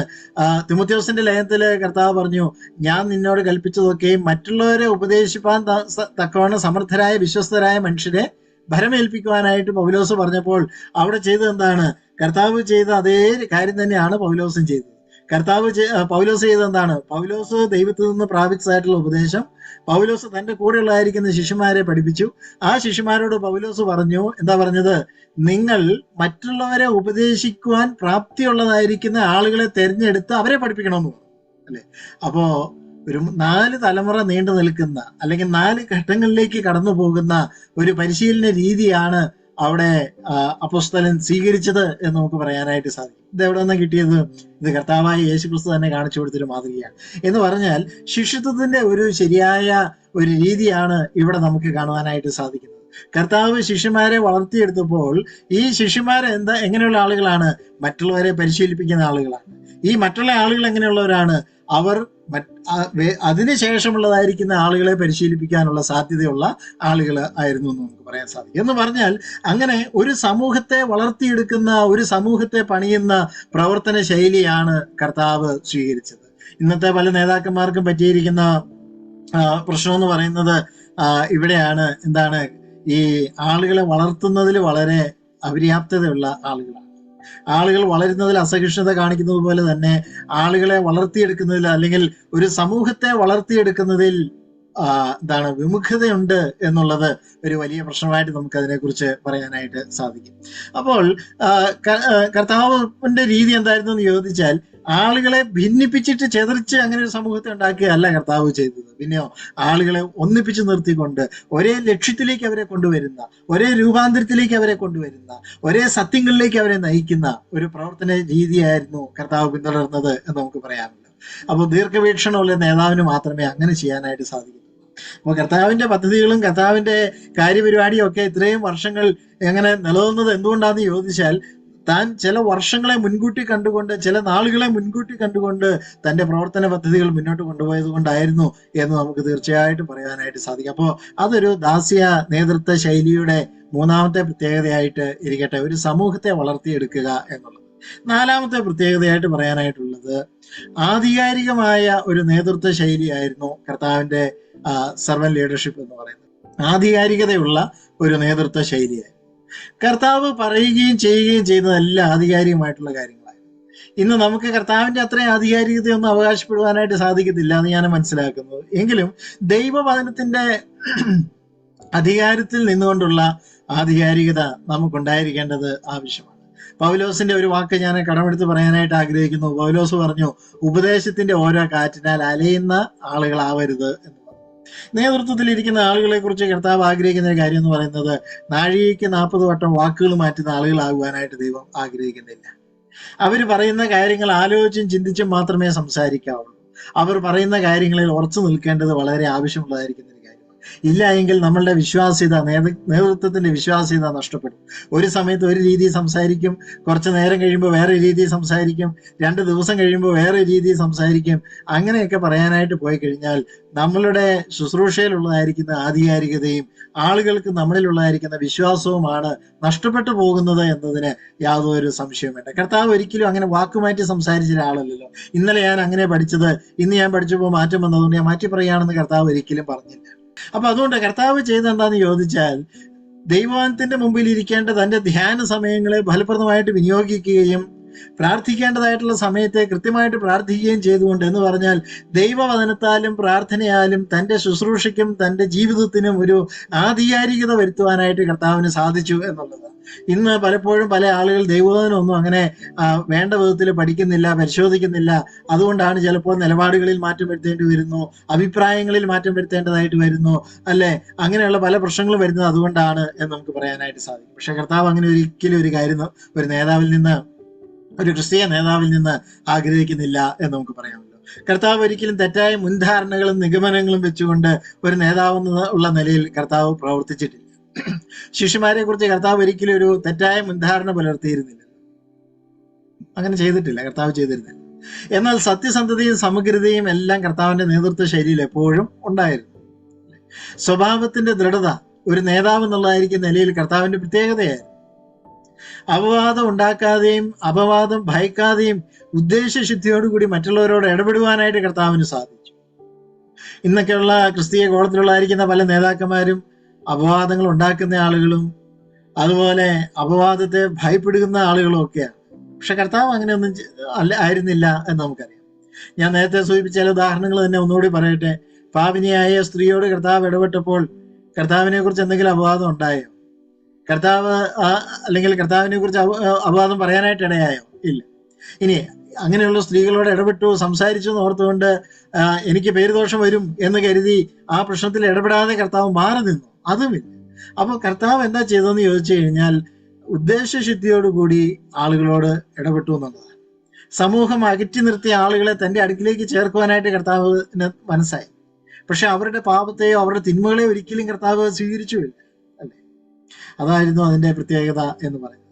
സമ്മർദ്ദങ്ങൾക്കും സ്വാധീനങ്ങൾക്കും വശമതരാകാതെ ആർജവത്തോടുകൂടി നിൽക്കുവാൻ കർത്താവിന് സാധിച്ചു എന്നുള്ളതാണ്.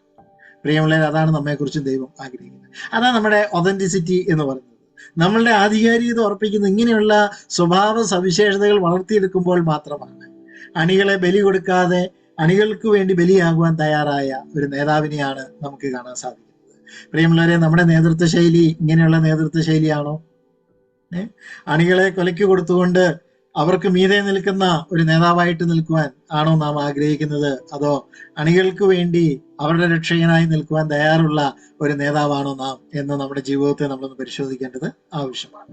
ശരി, അഞ്ചാമത് ഈ ദാസ്യ നേതൃത്വ ശുശ്രൂഷയുടെ അല്ലെങ്കിൽ സർവൻ ലീഡർഷിപ്പിന്റെ പ്രത്യേകത എന്ന് പറയുന്നത് നല്ല നേതൃത്വം മറ്റുള്ളവർക്ക് കാണിച്ചു കൊടുക്കുന്നു. നല്ല നേതൃത്വ സ്വഭാവം മറ്റുള്ളവർക്ക് കാണിച്ചു കൊടുക്കും. കർത്താവിന്റെ നേതൃത്വ സ്വഭാവത്തിൽ നമ്മൾ നോക്കിക്കേ, കർത്താവിന്റെ ധൈര്യം, കർത്താവിന്റെ ശക്തി, കർത്താവ് നൽകിയ നല്ല പിന്തുണ, അതുപോലെ കർത്താവ് നൽകിയ പ്രോത്സാഹനം, ഇതെല്ലാം കർത്താവിനുണ്ടായിരുന്നു, അല്ലേ? അപ്പൊ നേതൃത്വത്തിന്റെ ഗുണവിശേഷങ്ങളാണ് ധൈര്യം, ശക്തി, പിന്തുണ, പ്രോത്സാഹനം നൽകുന്ന സ്വഭാവം, ഉത്തരവാദിത്വ ബോധം, ദീർഘവീക്ഷണം, പ്രശ്നപരിഹാരത്തിനുള്ളതായിരിക്കുന്ന കഴിവ്. ഇതെല്ലാം കർത്താവിലും ഉണ്ടായിരുന്നു. ഒരു നല്ല നേതാവിൽ എന്തെല്ലാം ഗുണഗണങ്ങൾ ഉണ്ടായിരിക്കണമോ അതെല്ലാം കർത്താവിലും ഉണ്ടായിരുന്നു എന്നാണ് നാം കാണുന്നത്. പ്രിയമുള്ളവരെ, നമ്മുടെ നേതൃത്വ ജീവിതത്തിൽ, ശുശ്രൂഷയിൽ ഈ സ്വഭാവങ്ങളെ നമുക്ക് പ്രതിഫലിപ്പിക്കുവാനായിട്ട് സാധിക്കുന്നുണ്ടോ എന്നുള്ളത് ഈ വചനങ്ങളെ കേൾക്കുമ്പോൾ നാം ഒന്ന് ചിന്തിക്കുന്നത് വളരെ നല്ലതായിരിക്കും. തന്റെ ഉള്ളിലുള്ളതായിരിക്കുന്ന ദർശനത്തെ വാക്കുകൾ കൊണ്ട് വ്യക്തമായി അവതരിപ്പിക്കാനുള്ള കഴിവ് കർത്താവിന് ഉണ്ടായിരുന്നു. എന്ന് പറഞ്ഞാൽ ആശയങ്ങൾ മറ്റുള്ളവർക്ക് പങ്കുവെച്ച് നൽകാനുള്ളതായിരിക്കുന്ന ഒരു കഴിവ് കർത്താവിനുണ്ടായിരുന്നു. ചില ആളുകളുണ്ട്, ഉള്ളിൽ ബോധമുണ്ട്, പുറമെ പറയാനായിട്ട് അറിയത്തില്ല എന്ന് പറയുന്ന ആളുകളുണ്ട്. അങ്ങനെ ആയിരുന്നില്ല കർത്താവ്. തന്റെ ദർശനത്തെ, തന്റെ ആശയത്തെ വിഷ്വലൈസ് ചെയ്യുവാൻ, അത് ആളുകളിലേക്ക് എത്തിക്കുവാനുള്ളതായിരിക്കുന്ന ഒരു കഴിവ് കർത്താവിനുണ്ട്. അതൊരു നല്ല നേതാവിന് ആവശ്യമുള്ള ഒരു ഗുണമാണ്. മാറ്റങ്ങൾ കൊണ്ടുവരുവാനുള്ളതായിരിക്കുന്ന ഒരു കഴിവ് നേതാവിന് ആവശ്യമാണ്. മാറ്റങ്ങളെ ഉൾക്കൊള്ളുവാനുള്ളതായിരിക്കുന്ന ഒരു കഴിവും നേതാവിന് ആവശ്യമാണ്. അപ്പോ ഈ പലപ്പോഴും നേതാക്കന്മാര് പരാജയപ്പെടുന്നത് എവിടാന്ന് ചോദിച്ചാൽ, ഈ മാറ്റങ്ങളെ ഉൾക്കൊള്ളുവാനായിട്ട് അവർക്ക് പലപ്പോഴും സാധിക്കുന്നില്ല. അവരങ്ങനെ സ്റ്റിക്കോണാണ്. പല കാര്യങ്ങളും ഡെയിലി ചെയ്തു വരുന്ന ചില റൊട്ടീൻസ് വിട്ട് മാറി ചെയ്യാനായിട്ട് ചിലപ്പോൾ അവർക്ക് സാധിക്കുന്നില്ല, മാറി ചിന്തിക്കുവാനായിട്ട് സാധിക്കുന്നില്ല. അതൊക്കെ നേതൃത്വത്തിന് വരുന്ന ഒരു പ്രശ്നമായിട്ട് നമുക്ക് പറയാനായിട്ട് സാധിക്കും. എന്നാൽ പ്രിയമുള്ളവരെ, ഒരു നല്ല നേതാവിന് ഇങ്ങനെയുള്ള ഗുണങ്ങളൊക്കെ ആവശ്യമാണ് എന്ന് നമുക്ക് പറയാം. ആശയങ്ങൾക്ക് യാതൊരു ദാരിദ്ര്യവും കർത്താവിനില്ലായിരുന്നു. ഉത്തരങ്ങളില്ലാത്ത ഒരു ചോദ്യം കർത്താവിനില്ലായിരുന്നു. പരിഹാരമില്ലാതെ തലകുനിച്ചു നിൽക്കുന്ന ഒരു അവസ്ഥ കർത്താവിനില്ലായിരുന്നു, അല്ലെ? ഇപ്പൊ കർത്താവ് നേതൃത്വ ശുശ്രൂഷ നമ്മെ ഏൽപ്പിച്ചപ്പോ ഈ സ്വഭാവ ഗുണങ്ങളൊക്കെ നമ്മളിൽ ഉണ്ടായിരിക്കണമെന്ന് കർത്താവ് ആഗ്രഹിക്കുന്നു. ആശയങ്ങളും ഉത്തരങ്ങളും പരിഹാരങ്ങളും ഒക്കെ നമുക്ക് ഉണ്ടായിരിക്കണം. അതൊക്കെ എവിടുന്ന് നമുക്ക് കിട്ടുന്നത്? ദൈവവചനത്തിൽ നിന്നാണ് നമുക്ക് കിട്ടുന്നത്. മാനേജ്മെന്റ് പ്രിൻസിപ്പിൾസിൽ നിന്നോ അല്ലെങ്കിൽ ലോകം കണ്ടുപിടിച്ചിരിക്കുന്ന ലീഡർഷിപ്പിന്റെ പ്രിൻസിപ്പിൾസിൽ നിന്നോ ഒന്നും നമുക്ക് കിട്ടുകയില്ല. ദൈവവചനത്തിൽ നിന്നാണ് ഇതിന് അടിസ്ഥാനമായിട്ടുള്ള കാര്യങ്ങളെല്ലാം നമുക്ക് ലഭിക്കേണ്ടത്. അത് ആവശ്യമാണ്. കർത്താവിന് അറിയാമായിരുന്നല്ലോ താൻ ഒരു നേതാവാണെന്നുള്ള കാര്യം, അല്ലെങ്കിൽ താൻ കർത്താവും ഗുരുവുമാണെന്നുള്ളതായിരിക്കും ബോധ്യം കർത്താവിന് പൂർണ്ണമായിട്ടുണ്ടായിരിക്കുമ്പോൾ തന്നെ ആളുകളെ നയിക്കുവാനായിട്ട് താൻ സ്വീകരിച്ച മാർഗം എന്ന് പറയുന്നത് അധികാരത്തിന്റെ മാർഗമായിരുന്നില്ല, പിന്നെയോ അതിലുപരി സ്നേഹത്തിന്റെ മാർഗമായിരുന്നു. ഞാൻ ആദ്യം സൂചിപ്പിച്ചതുപോലെ കർത്താവ് ഒരിക്കലും അധികാരത്തിന്റെ വടം കെട്ടി ആളുകളെ തന്റെ പിന്നാലെ വലിച്ചുകൊണ്ട് വന്ന ഒരു നേതാവ് ആയിരുന്നില്ല, പിന്നെയോ സ്നേഹത്തിന്റെ നിർബന്ധത്താൽ ആളുകളെ തന്റെ അടുക്കിലേക്ക് ആകർഷിച്ച ഒരു നേതാവായിരുന്നു എന്ന് പറയാനായിട്ട് സാധിക്കും. ക്രിസ്തീയ നേതാക്കന്മാര് കാണേണ്ടത് ഗുണം അതാണ് കേട്ടോ, അല്ലെ? ഞാനൊരു നേതാവാണ്, എന്ന് നിങ്ങൾ പറയേണ്ടതായിട്ട് വന്നാൽ അതൊരു പരാജയമാണ് എന്ന് പറഞ്ഞത് ഞാൻ വായിച്ചിട്ടുണ്ട്. എന്നാൽ നാം ചെയ്യുന്ന നേതൃത്വ ശുശ്രൂഷ കണ്ടുകൊണ്ട് ആളുകൾ നമ്മെ അംഗീകരിക്കുകയാണ് എങ്കിൽ അതാണ് ഏറ്റവും നല്ലത് എന്നതിനെ കുറിച്ച് പറയാൻ സാധിക്കും. പ്രിയമുള്ളവരെ, ഇതൊക്കെ കർത്താവിന് എങ്ങനെയാ കിട്ടിയത്? ഞാൻ അതിനെക്കുറിച്ച് പറയും. പിതാവിന്റെ സന്നിധിയിൽ രാപകലില്ലാതെ മുട്ടുകുത്തി നിന്ന് അനുസരണം പഠിച്ചതിന്റെ ഒരു ഫലമായിരുന്നു ഈ ഒരു സ്വഭാവം കർത്താവിന് കിട്ടിയത് എന്ന് നമുക്ക് പറയാം. പ്രിയമുള്ളവരെ, ക്രിസ്തീയ നേതാക്കന്മാർ പരാജയപ്പെടുന്ന അവിടെയാണ്. ദൈവസന്നിധിയിൽ മുട്ടുകുത്തി നേതൃത്വത്തിന്റെ പാഠങ്ങളെ പഠിക്കേണ്ടതിന് പകരം, അനുസരണം പഠിക്കേണ്ടതിന് പകരം അവർ തന്നിഷ്ടത്താൽ കാര്യങ്ങളെ നയിക്കുവാനായിട്ട് ശ്രമിക്കുമ്പോഴാണ് പരാജയം വരുന്നത്. അതുകൊണ്ട് ദൈവസന്നിധിയിൽ മുട്ടുകുത്തി അനുസരണം പഠിച്ച് മറ്റുള്ളവരെ നയിക്കുന്ന ഒരു നല്ല സെർവന്റ് ലീഡർഷിപ്പ് ശൈലി വളർത്തിയെടുക്കുവാനായിട്ട് സ്വർഗത്തിലെ ദൈവം നമ്മെ സഹായിക്കട്ടെ. ആറാമത് പറയാനായിട്ടുള്ളത്, ഈ സെർവന്റ് ലീഡർഷിപ്പ് എന്ന് പറഞ്ഞാൽ നേതൃത്വ ദൗത്യം മറ്റുള്ളവരെ ഏൽപ്പിക്കുന്ന ഒരു ശൈലിയാണ്. നേതൃത്വ ദൗത്യം മറ്റുള്ളവരെ ഏൽപ്പിക്കുന്ന നേതൃത്വ ശൈലിയാണ്. കർത്താവായ യേശു ക്രിസ്തു എപ്പോഴെങ്കിലും പറഞ്ഞോ, ഞാൻ എന്റെ ക്രൂശ മരണത്തോടു കൂടി എല്ലാം തീർന്നു, ഞാൻ മരിച്ചു കഴിഞ്ഞാൽ പിന്നെ പ്രളയം എന്ന കർത്താവ് ഒരിക്കലും ചിന്തിച്ചിട്ടില്ല, അല്ലെ? എന്ന് പറഞ്ഞാൽ തന്റെ മരണത്തോടു കൂടി തന്റെ പദ്ധതികൾ അവസാനിച്ചു, തന്റെ സ്വപ്നങ്ങൾ അവസാനിച്ചു, തന്റെ ദർശനങ്ങൾ അവസാനിച്ചു എന്ന് കർത്താവ് ഒരിക്കലും പറഞ്ഞിട്ടില്ല. കർത്താവിന് ആ നിലയിൽ മരിക്കാനായിട്ട് യാതൊരു തടസ്സവും കർത്താവിന് ഇല്ലായിരുന്നു എന്ന് നമുക്ക് പറയാനായിട്ട് സാധിക്കും. കാരണം എന്താണെന്ന് ചോദിച്ചാൽ, താൻ പരിശീലിപ്പിച്ച, താൻ ദർശനം പകർന്നു നൽകിയ, താൻ രൂപാന്തരപ്പെടുത്തിയെടുത്ത ആളുകൾ ആ വിഷനുമായി, ആ മിഷനുമായി മുന്നോട്ട് പോകുമെന്നുള്ളതായിരിക്കുന്ന ഉറപ്പ് കർത്താവിനുണ്ടായിരുന്നു.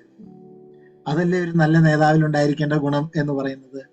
നാം ചെയ്യേണ്ടതായിട്ടുള്ള ഏറ്റവും നല്ല ഗുണം എന്ന് പറയുന്നത്, ജീവിച്ചിരിക്കുന്ന കാലത്ത് ഭാവിയിലേക്ക് വേണ്ടുന്ന നല്ല നേതാക്കന്മാരെ വളർത്തിയെടുക്കുക എന്നതാണ്.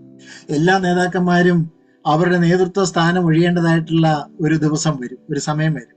ഒന്നെങ്കിൽ പ്രായത്തിന്റെ ആവശ്യത കൊണ്ടായിരിക്കാം, അല്ലെങ്കിൽ മരണത്താൽ മാറ്റപ്പെടുന്നത് കൊണ്ടായിരിക്കാം. പല നിലകളിൽ അവർ ഒരുപക്ഷെ നേതൃത്വത്തിന്റെ ആ സിംഹാസനത്തിൽ നിന്ന് അവർ മാറി ഒരുപക്ഷെ ഒരു ഉപദേശക റോളിലേക്കോ അല്ലെങ്കിൽ അല്പം സൈഡായിട്ടൊക്കെ നിൽക്കേണ്ടതായിട്ട് വരും, വേറെ ആളുകൾക്ക് വഴിമാറി കൊടുക്കേണ്ടതായിട്ട് വരും. കർത്താവ് അതാണ് ചെയ്തത്. കഴിവുകൾ അധികമില്ലെങ്കിലും ആളുകളെ വിശ്വാസത്തിൽ എടുത്ത് അവരെ ഉത്സാഹിപ്പിക്കുവാനും വളർത്തുവാനും കർത്താവ് തയ്യാറായി. അതാണ് നമ്മൾ കാണേണ്ടതായിട്ടുള്ള പാഠം. ഇന്ന് പലപ്പോഴും ആളുകൾ പറയുന്നത് കാര്യങ്ങൾ ചെയ്യാൻ കഴിവുള്ള ആളുകളില്ല, കാര്യങ്ങൾ ചെയ്യാൻ പ്രാപ്തിയുള്ള ആളുകളില്ല എന്നാണ് പലപ്പോഴും നിലവിളി ശബ്ദം ഉയരുന്നത്. എന്നാൽ എൻ്റെ പ്രിയമുള്ളവരെ, ആ ഒരു നിലവിളി ശബ്ദം ഉയരുന്നുണ്ടെങ്കിൽ അത് നമ്മളുടെ തന്നെ പരാജയത്തിലേക്കാണ് വിരൽ ചൂണ്ടുന്നത്. ഞാൻ അങ്ങനെയുള്ള ആളുകളെ വളർത്തിയെടുക്കുന്നില്ല എന്ന ഒരു ആരോപണമാണ് അതിന് പിന്നിലുള്ളത് എന്ന് ഞാൻ പറയട്ടെ. അപ്പൊ നമ്മൾ ചെയ്യേണ്ട എന്താണെന്ന് ചോദിച്ചാൽ, കഴിവുകൾ കുറഞ്ഞ ആളുകളായിരിക്കാം, അവരെ വളർത്തിയെടുക്കുക, ദൈവാശ്രയത്തോടു കൂടി കാര്യങ്ങൾ ചെയ്യുവാനായിട്ട് അവരെ പരിശീലിപ്പിക്കുക, അതിന്റെ മാതൃക നമ്മൾ കാണിച്ചു കൊടുക്കുക. അതാണ് ഏറ്റവും ആവശ്യമായിട്ടുള്ളത് എന്ന് നമുക്ക് പറയാനായിട്ട് സാധിക്കും. അപ്പോൾ തലമുറകളിലേക്ക് ശുശ്രൂഷകളെ ഫലകരമായി കൈമാറ്റം ചെയ്യുന്ന ഒരു നല്ല നേതാവായിട്ട് നമ്മൾ മാറേണ്ടത് ആവശ്യമാണ്. കർത്താവ് നമുക്ക് നേതൃത്വ ശുശ്രൂഷ നൽകുമ്പോൾ പ്രത്യേകമായിട്ട് ചില ഉത്തരവാദിത്വങ്ങൾ കൂടി നൽകുന്നുണ്ട്. എന്താണ്? ഒരു ലേണിംഗ് സെർവന്റ് ആയിരിക്കണം, അല്ലേ? ലേണിംഗ് സെർവന്റ് ആയിരിക്കും. തുടർച്ചയായി പഠിക്കുന്ന ഒരു സ്വഭാവം നമുക്കുണ്ടായിരിക്കണം. ദൈവത്തിൽ നിന്നും കിട്ടുന്ന ആലോചനയ്ക്ക് അനുസരിച്ച് കാര്യങ്ങൾ ചെയ്യുന്ന ആളുകളായിരിക്കണം. അത് വളരെ പ്രാധാന്യമുള്ളതായിരിക്കുന്ന ഒരു വിഷയമാണ്. അപ്പോൾ നാം നമ്മുടെ നേതൃത്വ ശൈലിയെ അല്ലെങ്കിൽ നേതൃത്വ സ്വഭാവത്തെ മറ്റുള്ള ആളുകളിലേക്ക് കൊടുക്കുമ്പോൾ നമ്മൾ പകർന്നു കൊടുക്കേണ്ടതായിട്ടുള്ള ഒരു കാര്യമുണ്ട്. നാം പഠിക്കുന്ന ആളുകളാണെങ്കിൽ ആ പഠിക്കുന്ന സ്വഭാവം മറ്റുള്ളവർക്ക് പഠിപ്പിച്ചു കൊടുക്കണം, അവരോട് പറഞ്ഞു കൊടുക്കണം. നിങ്ങൾ ദൈവത്തിന് മുമ്പാകെ ഇരിക്കണം, എങ്കിൽ മാത്രമേ ഒരു നല്ല നേതാവായി തീരുവാനായിട്ട് സാധിക്കുകയുള്ളൂ എന്ന് അവരെ പറഞ്ഞു കൊടുത്ത് പഠിപ്പിക്കേണ്ടത് ആവശ്യമാണ്. ഒരു ഒബീഡിയൻസ് സെർവന്റ് ആയിരിക്കണം. എന്ന് പറഞ്ഞാൽ നമ്മൾ അനുസരണമുള്ള ഒരു നേതാവാണെങ്കിൽ മാത്രമേ മറ്റുള്ളവരെ അനുസരിക്കുവാൻ നമുക്ക് ആഹ്വാനം ചെയ്യുവാനായിട്ട് സാധിക്കുകയുള്ളൂ. അത് വളരെ ആവശ്യമുള്ളൊരു കാര്യമല്ലേ. നമ്മളൊരു അക്കൗണ്ടബിൾ ആയിട്ടുള്ള സെർവന്റ് ആയിരിക്കണം, എങ്കിൽ മാത്രമേ മറ്റുള്ളവരോട് കൂറും വിശ്വസ്തതയും കടപ്പാടും നമുക്ക് ഡിമാൻഡ് ചെയ്യുവാനായിട്ട് സാധിക്കുകയുള്ളൂ. അപ്പോൾ അതുകൊണ്ട് ഞാൻ പറഞ്ഞത് എന്താണെന്ന് ചോദിച്ചാൽ, ആറാമത് പറഞ്ഞായിട്ടുള്ള കാര്യം എന്താണെന്ന് ചോദിച്ചാൽ, നേതൃത്വ ശുശ്രൂഷ, സെർവന്റ് ലീഡർഷിപ്പ് എന്ന് പറഞ്ഞാൽ അത് മറ്റുള്ളവർക്ക് പകർന്നു കൊടുക്കുന്ന, നേതൃത്വ പാഠവം പകർന്നു കൊടുക്കുന്ന, നേതൃത്വ ദൗത്യം മറ്റുള്ളവരെ ഏൽപ്പിക്കുന്ന ഒരു നേതൃത്വ ശൈലിയാണ് എന്നാണ് എനിക്ക് പറയാനായിട്ട് ഉള്ളത്. ജീൻ വിൽക്കീസ് എന്ന് പറയുന്ന ദേവദാസൻ തന്റെ പുസ്തകത്തിൽ ജീസസ് ഓൺ ലീഡർഷിപ്പ് എന്ന് പറയുന്ന പുസ്തകത്തിൽ അദ്ദേഹം പറഞ്ഞൊരു പ്രസ്താവനയുണ്ട്. അതിങ്ങനെയാണ്: യേശു നേതൃത്വ ശുശ്രൂഷയെ ഒരു സേവനമായി കാണുകയും പഠിപ്പിക്കുകയും ചെയ്തു. അതുകൊണ്ട് യേശു ഒരു ദാസനായി മാറി. തന്റെ ദൗത്യം നിറവേറ്റുന്നതിൽ ദാസനായി താൻ അധ്വാനിച്ചു. മാത്രമല്ല, ആ ദൗത്യം നിറവേറ്റുവാൻ താൻ തിരഞ്ഞെടുത്ത ആളുകളെയും താൻ സേവിക്കുകയും ചെയ്തു എന്നാണ് പറഞ്ഞത്. തന്റെ ദൗത്യത്തിന് വേണ്ടി ഒരു ദാസനായി ശുശ്രൂഷിച്ച കർത്താവ്, തന്റെ ദൗത്യത്തെ ഏറ്റെടുത്ത് ശുശ്രൂഷിക്കുവാനായിട്ട് മുന്നോട്ട് വന്ന ആളുകളെ സേവിക്കുന്ന, ശുശ്രൂഷിക്കുന്ന ഒരു കർത്താവ്. അതാണ് കർത്താവ് നമ്മുടെ മുമ്പിൽ വെക്കുന്ന ഒരു ചിത്രം. പ്രിയമുള്ളവർ, ഇന്ന് സഭകളിലെ ഇങ്ങനെയുള്ള നേതൃത്വത്തെ കുറിച്ചൊക്കെ പറഞ്ഞപ്പോ ഒരു മനുഷ്യൻ പറഞ്ഞൊരു ഒരു പ്രസ്താവന, അദ്ദേഹം ഉപയോഗിച്ചൊരു വാക്ക് ഇങ്ങനെയാണ്: എക്ലീസിയാസ്റ്റിക്കൽ ലീഡർഷിപ്പ് എന്നുള്ളതായിരിക്കുന്ന ഒരു വാക്ക് ഉപയോഗിച്ചു. എനിക്കത് ഇഷ്ടപ്പെട്ടു. ഇന്ന് സഭകളിൽ ആവശ്യമുള്ളത് ഒരു എക്ലീസിയാസ്റ്റിക്കൽ ലീഡർഷിപ്പ് ആണ് എന്ന് പറഞ്ഞാൽ സഭയുടെ തലയായിരിക്കുന്ന ക്രിസ്തുവിന്റെ കീഴിൽ ക്രിസ്തുവിന്റെ പഠിപ്പിക്കലുകളെയും മാതൃകകളെയും പിൻപറ്റുന്ന, ക്രിസ്തു വെച്ച ലക്ഷ്യത്തിലേക്ക് സഭയെ നയിക്കുന്ന നല്ല നേതാക്കന്മാരെയാണ് ഇന്നത്തെ സഭകൾക്ക് ആവശ്യമായിട്ട് ഇരിക്കുന്നത്. സ്വന്തം സാമ്രാജ്യം ഉണ്ടാക്കുന്ന നേതാക്കന്മാരെ അല്ല കർത്താവിന് ആവശ്യം. കർത്താവിന്റെ സഭയെ വളർത്തുന്ന, കർത്താവിന്റെ പഠിപ്പിക്കലുകളെ പഠിപ്പിച്ചു കൊടുക്കുന്ന, കർത്താവിന്റെ മാതൃകകൾ മനസ്സിലാക്കി ജീവിതത്തിൽ പ്രാവർത്തികമാക്കി അത് മറ്റുള്ളവർക്ക് പകർന്നു നൽകിക്കൊണ്ട് ക്രിസ്തു ഒരു സഭയ്ക്ക് വെച്ചിരിക്കുന്ന ലക്ഷ്യത്തിലേക്ക് സഭയെ നയിക്കുന്ന നേതാക്കന്മാർ, അങ്ങനെയുള്ള നേതാക്കന്മാരെയാണ് ഇന്ന് ആവശ്യം. പലപ്പോഴും സഭാ നേതൃത്വങ്ങളൊക്കെ അധപ്പതിച്ചു പോകുന്നതിന്റെ കാരണം എന്ന് പറയുന്നത് അവർക്കൊരു വികസനം വരുന്നില്ല. മാനസികമായിട്ടുള്ള ഒരു വികസനവും ആത്മീയമായിട്ടുള്ളതായിരിക്കുന്ന ഒരു വികസനവും അവർക്ക് ഉണ്ടാകാത്തത് കൊണ്ട് പലപ്പോഴും സ്വന്തം സാമ്രാജ്യങ്ങളാണ് അവർ സ്ഥാപിച്ച് നിൽക്കുന്നത്.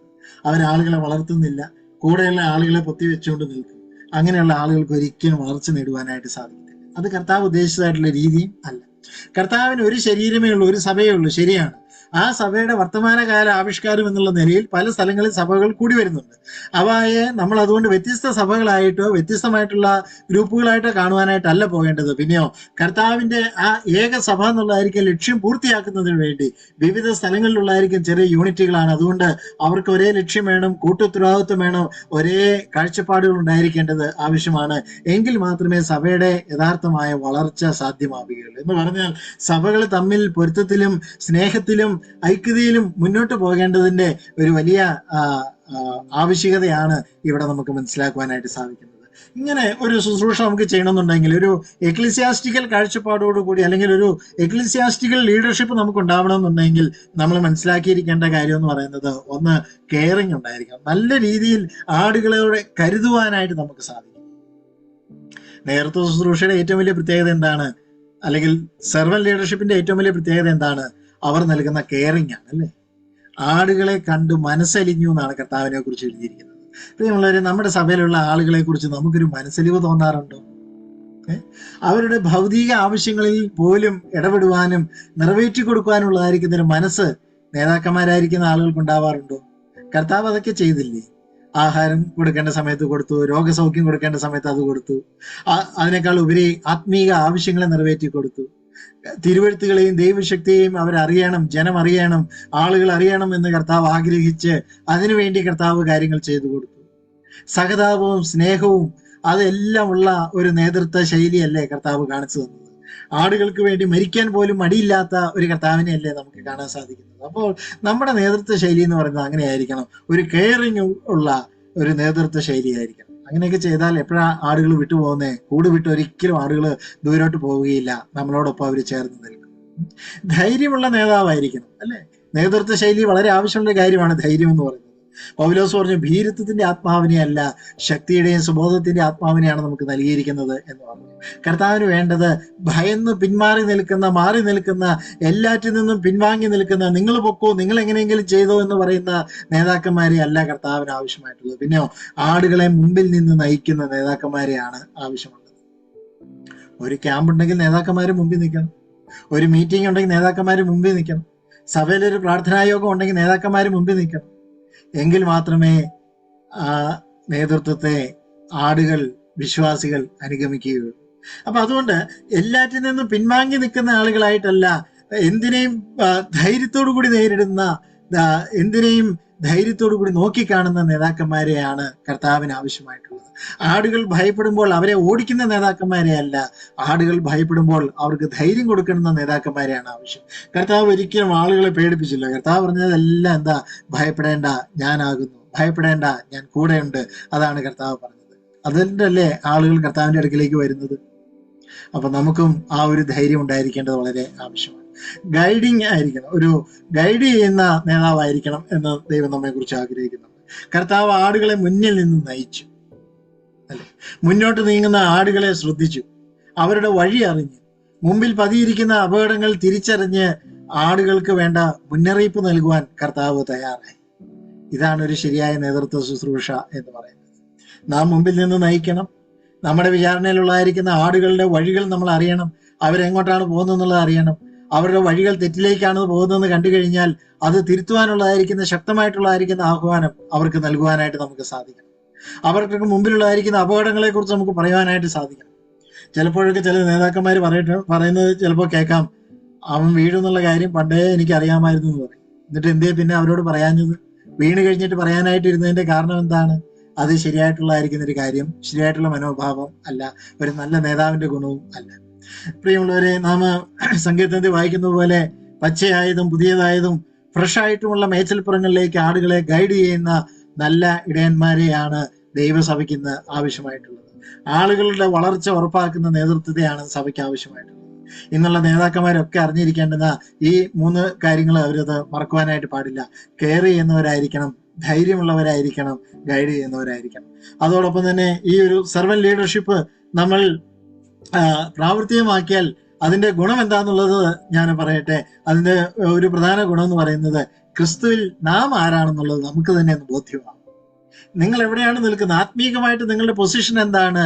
ക്രിസ്തുവിൽ നിങ്ങളുടെ സ്ഥാനം എന്താണ്? ക്രിസ്തുവിൽ നിങ്ങൾ എത്രമാത്രം വളർന്നു എന്നുള്ളതായിരിക്കുന്ന കാര്യം നിങ്ങൾക്ക് മനസ്സിലാവും. അതോടൊപ്പം ആടുകളെ എങ്ങനെ കാണണം എന്നുള്ളതായിരിക്കുന്ന പാഠം പഠിക്കുവാനായിട്ട് സാധിക്കും. സെർവന്റ് ലീഡർഷിപ്പിലൂടെ മാത്രമേ അത് പഠിക്കുവാനായിട്ട് സാധിക്കൂ.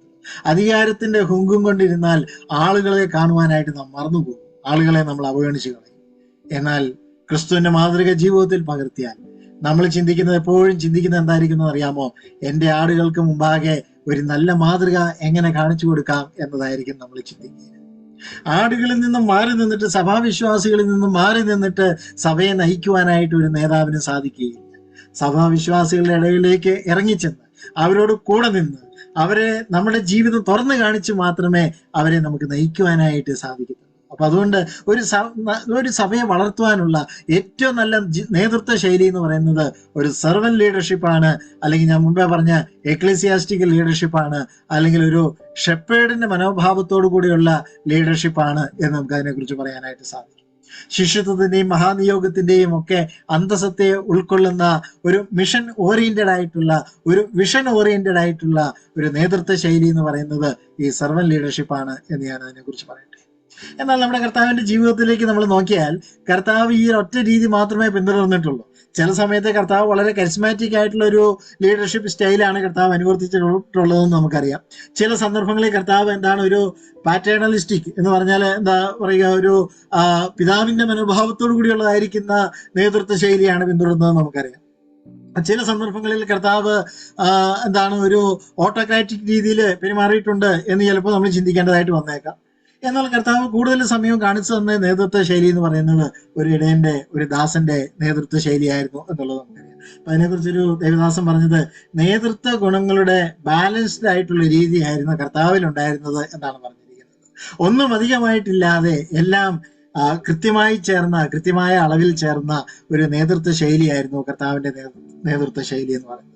കർത്താവ് പറയാനായിട്ട് ആഗ്രഹിച്ചത് ഞാൻ നിങ്ങളുടെ ലീഡറാണ്, ഞാൻ നിങ്ങളുടെ നേതാവാണ് എന്ന് ഉള്ളതിനേക്കാൾ ഉപരി കർത്താവ് പറയാനായിട്ട് ആഗ്രഹിച്ചത് ഞാൻ ഒരു നല്ല ഇടയനാണ് എന്ന വസ്തുതയാണ്. പ്രിയമുള്ളവരെ, ആടുകളുടെയും അനുയായികളുടെയും വെൽബീയിങ് ആഗ്രഹിക്കുന്ന ഒരു നല്ല നേതാവായിരുന്നു കർത്താവ് എന്ന് കർത്താവിനെ കുറിച്ച് നമുക്ക് പഠിക്കാനായിട്ട് സാധിക്കും. അതായിരുന്നു കർത്താവിന്റെ ലക്ഷ്യം എന്ന് പറയുന്നത്. പ്രിയമുള്ളവരെ, ഞാനിവിടെ കൺക്ലൂഡ് ചെയ്യട്ടെ. നാമും ഒരുപക്ഷെ വ്യത്യസ്തമായ നേതൃത്വ ശൈലികൾ സ്വീകരിച്ചേക്കാം. പക്ഷെ ആളുകളെ ഒരിക്കലും അകറ്റിക്കളയാനായിട്ട് പോകരുത്. ആളുകളെ ഒരിക്കലും തളർത്തുവാനായിട്ട് നമ്മൾ പോകരുത്. ആളുകളെ ഒരിക്കലും നിഷ്ക്രിയരാക്കി തീർക്കരുത്. അവരെ ആശയക്കുഴപ്പത്തിലേക്ക്, സങ്കീർണതകളിലേക്ക് തള്ളിവിടുവാനായിട്ട് പോകരുത്. പകരം ഉത്തരവാദിത്വമുള്ള കാര്യവിചാരകനെ പോലെ സമഗ്രമായി ആളുകളെ ശ്രദ്ധിച്ച് ഒരു ക്രിസ്തു എന്ന ആ ലക്ഷ്യത്തിലേക്ക് സഭയെ നയിക്കുന്ന നല്ല നേതാക്കന്മാരായിട്ട് നമുക്ക് മാറാം. ബാറ്റൺ കൈമാറേണ്ടുന്ന സമയമാകുമ്പോൾ സംഘർഷമേതുമില്ലാതെ അത് ചെയ്യുന്ന ഒരു നല്ല നേതാവായിട്ട് നമുക്ക് മാറാം. നേതൃത്വത്തിന്റെ നല്ല പാഠങ്ങളെ ഉൾക്കൊണ്ടുകൊണ്ട് നമ്മളുടെ ജീവിതത്തിൽ നേതൃത്വത്തിന്റെ കുറവുകൾ എന്തൊക്കെയാണ് എന്നുള്ളത് കണ്ടെത്തി അതിനെ തിരുത്തി ഒരു സെർവന്റ് ലീഡർഷിപ്പിന്റെ ആ ഒരു സ്റ്റൈൽ സ്വീകരിച്ചുകൊണ്ട് ഒരു നല്ല ഇടയ ശുശ്രൂഷ ചെയ്തുകൊണ്ട് ദൈവസഭയെ നയിക്കുന്ന നേതാക്കന്മാരായി നമുക്ക് മാറാം. അതിനായി ദൈവം നമ്മെ എല്ലാവരെയും സഹായിക്കട്ടെ. ദൈവനാമത്തിന് മഹത്വം ഉണ്ടാകട്ടെ. വളരെ അനുഗ്രഹീതമായിരിക്കുന്ന കർത്താവിന്റെ നേതൃത്വ ഗുണങ്ങളെ കുറിച്ച് നമ്മൾ കേൾക്കുകയായിരുന്നു. ദൈവവചന അടിസ്ഥാനത്തിൽ കർത്താവിന്റെ ജീവിതത്തെ ആസ്പദമാക്കി വളരെ ലളിതമായി കർത്താവ് ചെയ്തതായിരിക്കുന്ന ആ ശുശ്രൂഷയുടെ മനോഹാരിത നമ്മുടെ മുമ്പിൽ വരച്ചു കാട്ടുവാനായിട്ട് പ്രിയ ജോമി സഹോദരനെ ദൈവം സഹായിച്ചു. കേട്ട എല്ലാ പ്രിയപ്പെട്ടവർക്കും ദൈവവചന ഭാഗങ്ങളുടെ വായന പോലും ഇല്ലാതെ നമുക്ക് ലളിതമായ രീതിയിൽ അത്രത്തോളം സുപരിചിതമായിരിക്കുന്ന കർത്താവിന്റെ പ്രവർത്തന ശൈലികളെ കുറിച്ച് പറയുവാനും അത് നമ്മോട് സംവദിക്കുവാനും ദൈവം പ്രിയ സഹോദരൻ ഉപയോഗിച്ചു ഓർത്ത് ദൈവത്തിന് നന്ദി കരയേറ്റുന്നു. കർത്താവിനുള്ളതായിരിക്കുന്ന ഗുണങ്ങളെക്കുറിച്ചും നേതൃത്വ ശൈലികളെ കുറിച്ചും ഒക്കെ നമ്മൾ കേട്ടപ്പോ ഇത് നേതാക്കന്മാർക്ക് മാത്രം ഉണ്ടായിരിക്കേണ്ടതാണ് എന്നുള്ളൊരു ചിന്ത പലപ്പോഴും നമുക്ക് വരാനുള്ള സാധ്യതയുണ്ട്. കർത്താവിന്റെ ശിഷ്യന്മാരായിട്ട് തീർന്ന എല്ലാ ആളുകളും നേതൃത്വത്തിലേക്ക് വരേണ്ട ആളുകളാണ്. അതുകൊണ്ട് ഓരോ വ്യക്തിക്കും ഉണ്ടായിരിക്കേണ്ടതായിരിക്കുന്ന, ജീവിതത്തിൽ ഉണ്ടായിരിക്കേണ്ടതായിരിക്കുന്ന നല്ല മാതൃകകളെ കുറിച്ചാണ് നമ്മൾ കേട്ടത്. കർത്താവ് ആളുകളെ എങ്ങനെ കൂടെ നിർത്തി, ആളുകളെ എങ്ങനെ വളർത്തി, അവരുടെ കഴിവുകളെ എങ്ങനെ കർത്താവ് കണ്ടെത്തി, അവരുടെ സാധ്യതകളെ എങ്ങനെ കർത്താവ് പരിപോഷിപ്പിച്ചു എന്നുള്ള കാര്യങ്ങളെല്ലാം എത്ര നല്ല മാതൃക. നാം കേട്ടതായിരിക്കുന്ന പ്രധാന കാര്യം അതാണ്, ഒരു ദാസ്യ മനോഭാവം, സെർവന്റ് ലീഡർഷിപ്പ് ആയിരുന്നു കർത്താവിന്റെ നേതൃത്വ ശൈലി. പലപ്പോഴും നാം ഇഷ്ടപ്പെടാതിരിക്കുന്നതും നമുക്ക് നമ്മളെ തന്നെ താഴ്ത്തുവാൻ മടിയുള്ളതുമായിരിക്കുന്ന ഒരു കാര്യമാണ് മറ്റുള്ളവരുടെ ദാസനായിട്ടിരിക്കുക എന്നുള്ളത്. എന്നാൽ കർത്താവ് ആ നിലയില് മറ്റുള്ളവരെ ശുശ്രൂഷിച്ച് അവരുടെ ഇടയിൽ ഇറങ്ങിച്ചെന്ന് തന്റെ സ്വാധീനം ഉണ്ടാക്കിയെടുത്തതായിരിക്കുന്ന കാര്യമാണ് പ്രിയ സഹോദരൻ ദൈവവചനത്തിൽ നിന്ന് നമ്മോട് പങ്കുവച്ചത്. കർത്താവിന്റെ ഈ നല്ല അനുകരണീയമായിരിക്കുന്ന മാതൃകകളെ പിൻപറ്റുവാൻ ഓരോ വ്യക്തികൾക്കും കർത്താവ് കൃപ നൽകട്ടെ എന്ന് പ്രാർത്ഥിക്കുന്നു, ആശംസിക്കുന്നു. നേതാവായിട്ട് തീരുക എന്നുള്ളത് വാസ്തവത്തിൽ എല്ലാവരും ആഗ്രഹിക്കുന്ന ഒരു കാര്യമാണ്. എന്നാൽ കർത്താവ് കാണിച്ചെന്ന ഒരു യഥാർത്ഥ നേതാവ് എന്നുള്ളത് വളരെ ശ്രമകരമായിരിക്കുന്ന, ആളുകളെ പണിയുവാനായിട്ട് അത്യധ്വാനം ചെയ്യേണ്ടതായിരിക്കുന്ന, കർത്താവിന്റെ സഭയെ ശുശ്രൂഷിക്കാനായിട്ട് അത്യധ്വാനം ചെയ്യേണ്ടതായിരിക്കുന്ന ഒരു പ്രവർത്തന മേഖലയാണ് എന്ന് പ്രിയ സഹോദരൻ ദൈവത്തിൽ നിന്ന് പങ്കുവച്ചപ്പോൾ കർത്താവിന്റെ ജീവിതത്തെ ആസ്പദമാക്കി പറഞ്ഞതായിരിക്കുന്ന കാര്യങ്ങളിൽ നിന്ന് വ്യക്തമാണ്. അതിനെ സംബന്ധിച്ച് നിശ്ചയമായിട്ടും പറഞ്ഞതായിരിക്കുന്ന പോയിന്റിനേക്കാൾ അധികം കാര്യങ്ങളെ സംസാരിക്കുവാനുണ്ട്. ജോമി സോര ക്ലാസ്സിൽ നിന്ന് കേട്ടതായിരിക്കുന്ന കാര്യത്തിൽ ഒരു സംശയം മാത്രം പറയട്ടെ. കർത്താവിന്റെ ആധികാരികത ഒരുപക്ഷെ മനുഷ്യർക്ക് ആ നിലയിൽ അങ്ങനെ അവകാശപ്പെടുവാനായിട്ട് സാധിക്കൂ എന്നൊരു സംശയം തോന്നി. കർത്താവിന്റെ നേതൃത്വ ശൈലിയിൽ അതിനൊരു ആധികാരികത ഉണ്ടായിരുന്നു എന്നുള്ളത് നിശ്ചയമാണ്. കർത്താവ് പറയുന്നതായിരിക്കുന്ന കാര്യത്തെക്കുറിച്ച് കർത്താവിനെ ഒരുപക്ഷെ പഠിക്കേണ്ട ആവശ്യമില്ല.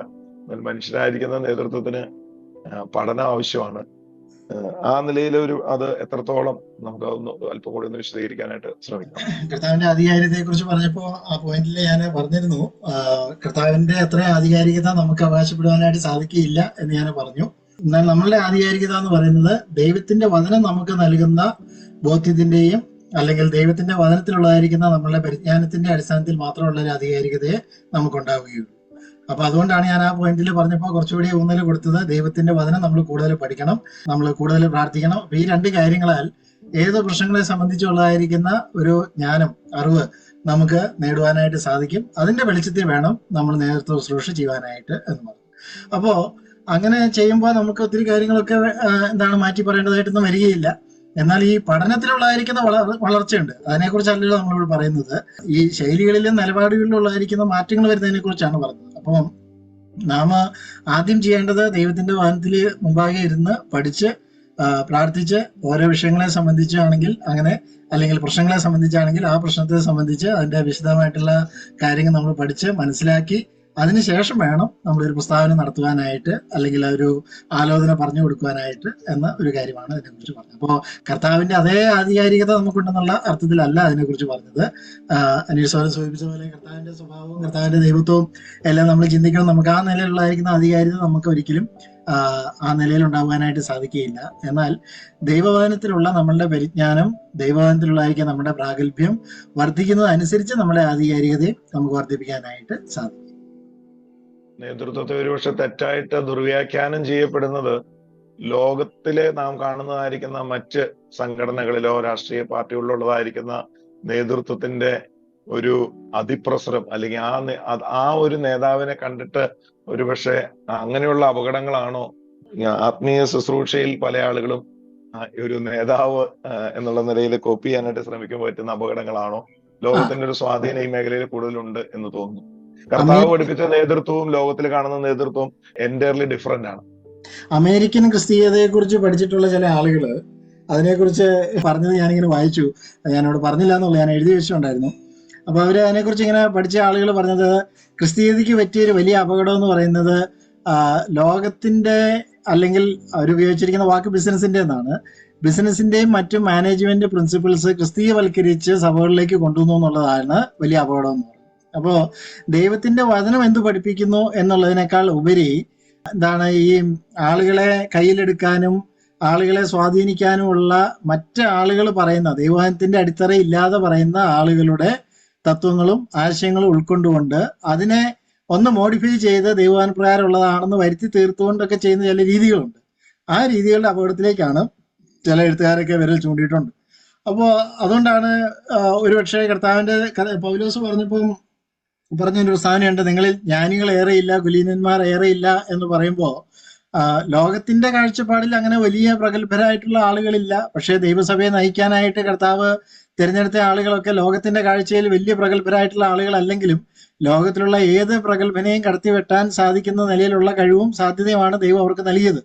അപ്പോ ദൈവവചനം നൽകുന്ന ഒരു പ്രാഗൽഭ്യമുണ്ട്, ഒരു അറിവുണ്ട്, ബോധ്യമുണ്ട്. അല്ലെങ്കിൽ ദൈവത്തിന്റെ വചനം ഒരു വ്യക്തിയെ ശക്തിപ്പെടുത്തുന്ന ആ ഒരു അളവുണ്ടല്ലോ, അതിനാണ് നമ്മൾ കൂടുതൽ പ്രാധാന്യം നൽകേണ്ടത്. അപ്പോൾ ലോകത്തിന്റെ പ്രമാണങ്ങളല്ല, അല്ലെങ്കിൽ ഏതെങ്കിലും ഒരു കോളേജിലോ യൂണിവേഴ്സിറ്റിയിലോ സെക്യുലർ അവിടെ നമ്മൾ കാണുന്ന പഠിക്കുന്ന പ്രമാണങ്ങളല്ല സഭയുടെ നടത്തിപ്പിലേക്ക് നമ്മൾ കൊണ്ടുവരേണ്ടത്. പകരം പുതിയ നിയമത്തിൽ സഭയ്ക്ക് നൽകിയിരിക്കുന്ന നിർദ്ദേശങ്ങളുടെ അടിസ്ഥാനത്തിലായിരിക്കണം നമ്മൾ നിയമങ്ങളും ആലോചനകളും എല്ലാം കൊണ്ടുവരേണ്ടത്. അല്ലെങ്കിൽ അവിടെ പരാജയം ഉണ്ടാവും, കർത്താവ് ആഗ്രഹിക്കുന്ന വിധത്തിൽ മുന്നോട്ട് പോകാതെ വരും. വാസ്തവത്തില് ലോകത്തിലുള്ള നേതാക്കന്മാർക്ക് അനുകരണീയമായിരിക്കുന്ന ഒരു മാതൃകയാണ് കർത്താവ് കാണിച്ചു കൊടുത്തത്. ലോകത്തിലുള്ള നേതാക്കന്മാർ ഇത് കോപ്പി ചെയ്തെങ്കിൽ നല്ലായിരുന്നു, പക്ഷെ ഒരുപക്ഷെ ആത്മീയ നേതൃത്വം അത് കോപ്പി ചെയ്യാനാണ് ശ്രമിച്ചത്. കോപ്പി ചെയ്ത ആളുകളുണ്ട്. അപ്പൊ അവർക്കത് മനസ്സിലായി. അവര് മനസ്സിലാക്കിയത് ലോകത്തിലുള്ള ഒരുമാതിരിയുള്ള എല്ലാ നേതൃത്വ സ്റ്റൈലുകൾ, അടിസ്ഥാന നിയമങ്ങളെ കുറിച്ചല്ല, ഇതിന്റെ രീതികൾ, സ്റ്റൈലുകളെ കുറിച്ച് പറഞ്ഞത് ഏത് സ്റ്റൈലിനും ദോഷമുണ്ട്, പരാജയമുണ്ട്. എന്നാൽ ഇന്ന് വരെ കണ്ടിട്ടുള്ളതിലേക്കും വെച്ച് അത്രയും പ്രശ്നമില്ലാത്ത ഒരു രീതി എന്ന് പറയുന്നത് കർത്താവ് കാണിച്ചു തന്ന ഈ സർവൻ ലീഡർഷിപ്പ് ആണ് എന്നാണ് പറഞ്ഞിട്ടുള്ളത്.